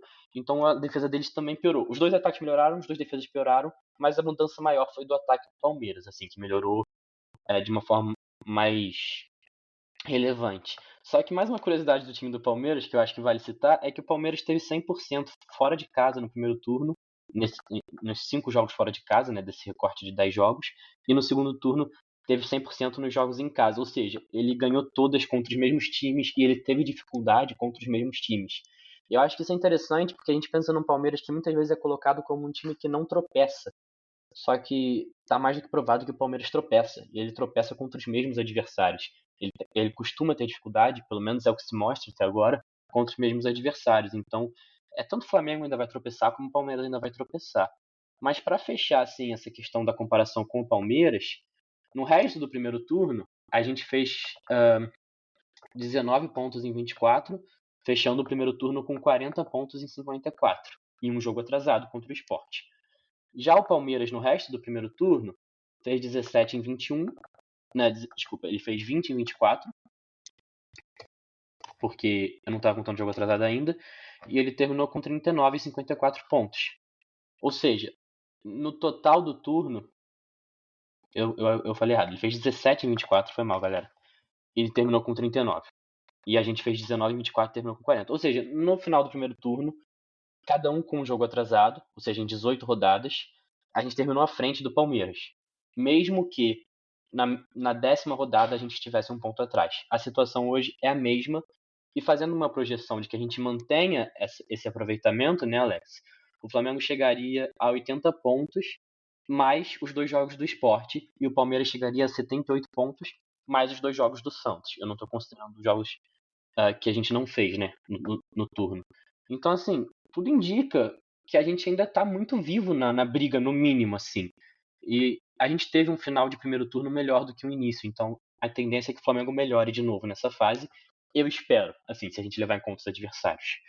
E para fechar essa questão de tabelas, Alex, eu acho que para além da questão de ser ou não campeão, eu tinha separado mais coisas, só que a gente já tá com muito tempo de episódio. Então, eu vou só fazer uma citação mais rápida, que é a seguinte. Tanto o Felipe Luiz quanto o Abel Ferreira hoje tem uma campanha para chegar aos 82, 83 pontos, se mantiverem o aproveitamento. Se a gente pegar os times dos últimos anos, de 2019 para cá especificamente, os únicos times que fizeram mais pontos do que isso foram o Galo em 2021 e o Flamengo do Jorge Jesus em 2019. Ou seja, em qualquer outro ano, se Flamengo e Palmeiras mantiverem os aproveitamentos que tem hoje, qualquer um dos dois seria campeão, exceto 21 e 19. E nesses 2 anos seria um segundo colocado. Então, quando a gente às vezes traz a questão de, tipo, colocam assim, não pode criticar porque é líder, agora que não é mais líder, então pode criticar, ou argumentos irônicos nesse sentido, eu acho que a gente desconta o fato de que Palmeiras e Flamengo estão fazendo campanhas que são históricas.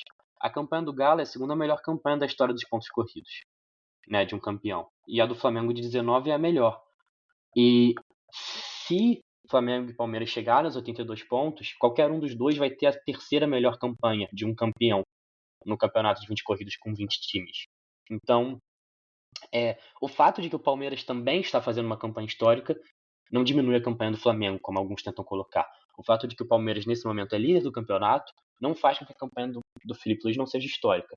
Nessa mesma rodada da competição, o Felipe Luiz tem um time com mais pontos, mais gols feitos e menos gols sofridos que todos os técnicos antes dele, a não ser o JJ, né, 19 para cá. Então, os últimos técnicos que estiveram no Flamengo, todos tiveram nessa mesma rodada pontuação pior, ataque pior e defesa pior. Então, eu acho que é muito inválido levar só por quem está em primeiro e quem está em segundo, você querer avaliar. A campanha do Flamengo vem sendo histórica, vem sendo muito boa. E eu arrisco a dizer, já disse isso uma vez aqui, mas eu arrisco a dizer, mesmo que o Flamengo não fique com o título, tem que manter o trabalho do Felipe Luiz, que é um trabalho, sim, muito bom e que não vai ser resumido a ganhar ou não esse título. E até agora, ambos os times estão se mostrando dignos de brigar por esse título e estão fazendo campanhas históricas, então quem não ficar com o título não vai ter tido necessariamente uma campanha, uma temporada ruim dentro do Brasileirão. Óbvio que a gente quer o título, né? Acho que não precisa dizer isso. Mas eu acho que a análise não pode se resumir a isso. Mas enfim, Alex, acho que de tabela que eu tinha pra falar era isso. Não sei se tu quer acrescentar alguma coisa. Não, senão... eu vou acrescentar esse seu último comentário só porque é isso, cara. Tipo, é muito evidente que... Eu acho que a gente vai ser campeão, sim. Mas, tipo, mesmo se acontecer de não ser, o trabalho mostra muita coisa. Tem críticas, eu tenho críticas, mas, tipo, é um trabalho muito, muito acima dos outros que a gente teve desde o Jorge Jesus. E tende a crescer. Isso tem uma coisa que tem mostrado e que tende a crescer. E alguns jogadores têm entrado, têm mostrado que tende a crescer por conta disso também. Mas, Gui, dito isso... Só um comentáriozinho bem rápido, assim. Também eu acho que eu tenho tentado pontuar nos últimos episódios. Você falou assim, eu tenho críticas. Eu também tenho críticas, eu também tenho discordâncias. Mas eu acho que a gente precisa começar a conviver com a ideia de que futebol não é objetivo. E, portanto, discordâncias sempre vão existir e isso não implica em erro. Eu acho que uma parte da torcida acha que toda vez que eles discordam do técnico, o técnico está errado. Às vezes são só discordâncias. Às vezes nenhum dos dois está errado, assim. Porque o futebol não é objetivo. Então não necessariamente existe erro. Às vezes existe. Não vou dizer que não é, sabe? Mas eu acho que é preciso conviver com essa ideia também. Eu acho que, tipo, é possível que o Felipe esteja errado também. A gente possa falar e considerar que o Felipe esteja errado, mas não quer dizer que a gente precisa demitir ele por conta disso também. Sim, mas acho que existem duas situações, sabe? Porque às vezes a galera, eu faria de outro jeito. Eu também faria de outro jeito, mas isso quer dizer que o jeito que o cara fez necessariamente é errado? Assim, não sempre. Às vezes pode ser, mas não sempre. Enfim, fala aí que tu ia puxar, Alex. Não, eu só ia falar. Dito isso tudo, quem foi o malvado dessa semana, Guilherme? Cara, eu falei pra você que eu tinha esse discurso pronto, né? Manda. Cara, tu sabe o quanto eu gosto de dar pro Arrascaeta, o malvadão. Tu sabe que eu gosto muito e eu queria muito dar pro Arrascaeta essa semana também. Mas não tem jeito, mano. Essa semana tem que dar pro Pedro, sabe? O malvadão da semana tem que ser o Pedro, né? Pedro Pateta pintou a caneco e é isso, mano. Não tem como fugir. 2 atuações de altíssimo nível, sendo uma atuação de gala contra o Palmeiras. 2 gols, 2 assistências, um pênalti sofrido. Não tem outro jogador assim, não consigo ver outro jogador. Não, é isso. Não tem o que dizer, tá ligado? É o Pedro. Porque jogou muita bola, trouxe as vitórias pra gente, assim, foi fundamental naquela questão de abrir o placar. Então acho que é isso. E o resultadismo, Guilherme? Qual a nota que você dá pra essa semana? É complexo. É complexo, eu diria. Dentro de campo, eu acho que seria 10. Mas a gente tem Sim. essas notícias do extracampo que pesam. Eu acho que eu vou botar um... Cara, eu acho que eu vou botar um 7,5. Justo. Eu vou descer um pouco assim forte, porque eu acho que, embora a sentença em relação ao Ninho do Urubu não seja um ato do Flamengo, eu acho que pesa muito. E a questão do futebol feminino é uma decisão do Flamengo, né? E eu acho que tem que ser cobrado. E como a gente colocou aqui é muito importante, eu acho que vale ter uma batida forte na nota. Já que a gente gosta de levar em conta o todo, eu acho que pro todo não foi tão boa assim a semana. Embora dentro do futebol masculino, dentro do campo, foi uma semana perfeita, assim. Mas eu acho que entre 7 e 8,5 eu acho que tá ali no que é possível dar pra essa semana. Eu vou de 7,5. Eu vou de 7. Eu vou de 7. Vai de 7. Vou seguir a sua regra, sendo que você foi antes de mim. Aham. Beleza, então temos aí 7 do Alex, 7,5 meu. Eu votei Pedro e ele também, então o Pedro faz 3 pontos no Malvadão. Que inclusive em algum momento a gente tem que atualizar, né, como é que tá essa corrida pelo Malvadão. A gente pode dizer que o Arrascaeta é o líder isolado, né, mas eu ainda acho que o Gerson tá em segundo, por incrível que pareça. E nós dois acertamos as vitórias do Flamengo, mas nenhum de nós acertou os resultados. Fato curioso é que eu falei 3-2 contra o Botafogo e foi 3-2 contra o Palmeiras. O Alex falou 3-0 contra o Palmeiras e foi 3-0 contra o Botafogo. Mas assim, cada um fez 2 pontos, né? Um ponto em cada jogo pelo acerto da vitória e ninguém acertou nenhum placar. Então vamos pra votar na Taça Davis, Alex. Hoje, Flamengo e Racing no Maracanã. Cara, posso começar mesmo, então? Pode começar. Eu vou falar um placar que, assim, é o placar que eu queria pra poder chegar de boa na volta. 3-0. Pô, 3-0 tá pouco, hein, mano. Eu quero mais. Eu quero realmente ter a volta tranquila. Eu vou de 5-0, mano. Semifinal de Libertadores, puxa goleada. Eu acho que é a indicação do título. 5-0, mano. Perfeito. Tô sendo pra você acertar, mas... Não, se for 4-0, todo mundo errar, tá certo. Tá também. lindo também, né? Aí vai ser... Não, 3 pontos... Se for 4-0, é 3 pontos pros dois. Acho que a gente tem que fazer esse acordo. Eu acho que é isso, então. No meio do caminho. Não vai mudar nada mesmo, então... Vai ser legal.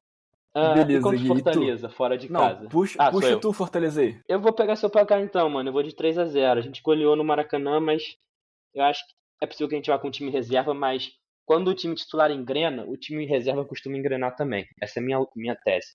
Então, 3-0. Cara, eu vou te dizer, eu acho que tem uma carinha de 2-1, no caso 1-2, né? O jogo é o mando do Fortaleza, né? Sábado, dia 25, às 6h30. Eu acho que é um 1-2, né? O Flamengo ganhando de 2, fazendo 2 e o Fortaleza fazendo 1, descontando. Beleza. Então, Fortaleza 1, Flamengo 2. Só também retomando que a gente acabou não falando, o jogo de hoje é às 9h30, quarta-feira, né? Dia 22, hoje, às 9h30 no Maracanã. O jogo de ida pela semifinal da Libertadores. E o Flamengo decide fora, né? Então é muito importante fazer o resultado, por isso a gente está com placares mais elásticos. O jogo contra o Fortaleza você já deu a data e o horário, né? Isso. Mas é pelo brasileiro também, então já é outra competição. Acho que nesse momento o foco principal vai ser a Libertadores. Então a tendência é que a gente vá possivelmente com um time misto, depende do placar que fizer hoje, né? Mas é possível que tenha um time misto contra o Fortaleza, mas eu ainda acho que o time misto do Flamengo tem total condição de ganhar esse jogo. E seu placar pro jogo de volta contra o Racing, na quarta-feira que vem, dia 29 de outubro, às 9h30, Fora de casa. Gui, vou te falar, cara, tem uma carinha de 1-1. 1-1. É. 1-1. É só pra deixar claro, né? Quarta que vem, dia 29 de outubro, às 9h30 da noite. Esse jogo, inclusive, eu não vou conseguir assistir, rapaziada. Cara, eu gostei do seu placar, hein? Acho que eu vou de 2-1, só para... Assim, estamos em reta final de temporada, eu tô muito atrás, eu tenho que divergir do seu resultado de vez em quando, né? Do seu... Pra tentar ganhar uns pontinhos, né? Então já que você apostou no empate, eu vou apostar na vitória. 2-1, Flamengo. E é isso, mas eu gostei do seu placar. Achei consciente. Ele faz sentido, né? E contra o Sport, cara... Cara, É o jogo em casa, no Maracanã. Deixa eu confirmar aqui a data. É no sábado, dia 1º de novembro, às 9 da noite. São 2 jogos seguidos no sábado. Sábado às 9 é meio estranho, né? Mas beleza. muito estranho. Cara, eu vou de 3-0 nesse jogo de novo. Eu acho que o Flamengo desbloqueou o ataque goleador que estava faltando ao longo do ano. Eu acho que é minha hora de brilhar. Aliás, esse é no Maracanã, né? Eu vou de 6-0. 6-0. 6-0 no Sport. Caramba. Ah, você é maluco. É verdade. Vamos que vamos. Cara, eu vou de 4-0, Flamengo. Voltando Beleza. assim, empolgadão, classificado da Libertadores. Eu acho que é isso. E galera, voltamos só depois desse jogo do Sport, hein? Vamos passar aí 2 semanas. Após o jogo do Fortaleza não vamos ter episódio. Voltamos com o episódio após o jogo do Sport. E acho que é isso, né? O Alex apostou aí 3-0 contra o Racing, 2-1 contra o Fortaleza, 1-1 contra o Racing, 4-0 contra o Sport. Eu apostei 5-0 contra o Racing, 3 contra o Fortaleza, 2-1 contra o Racing e 6-0 contra o Sport. Então, vamos ver se é possível fazer tantos gols em 4 jogos. tô começando a achar irreal meus palpites, mas beleza. É isso. Vamos acreditando, pô. Algo a acrescentar, Alex? Não, cara, eu acho que só chamar o Totói mesmo. Saudações rubro-negras. Saudações rubro-negras.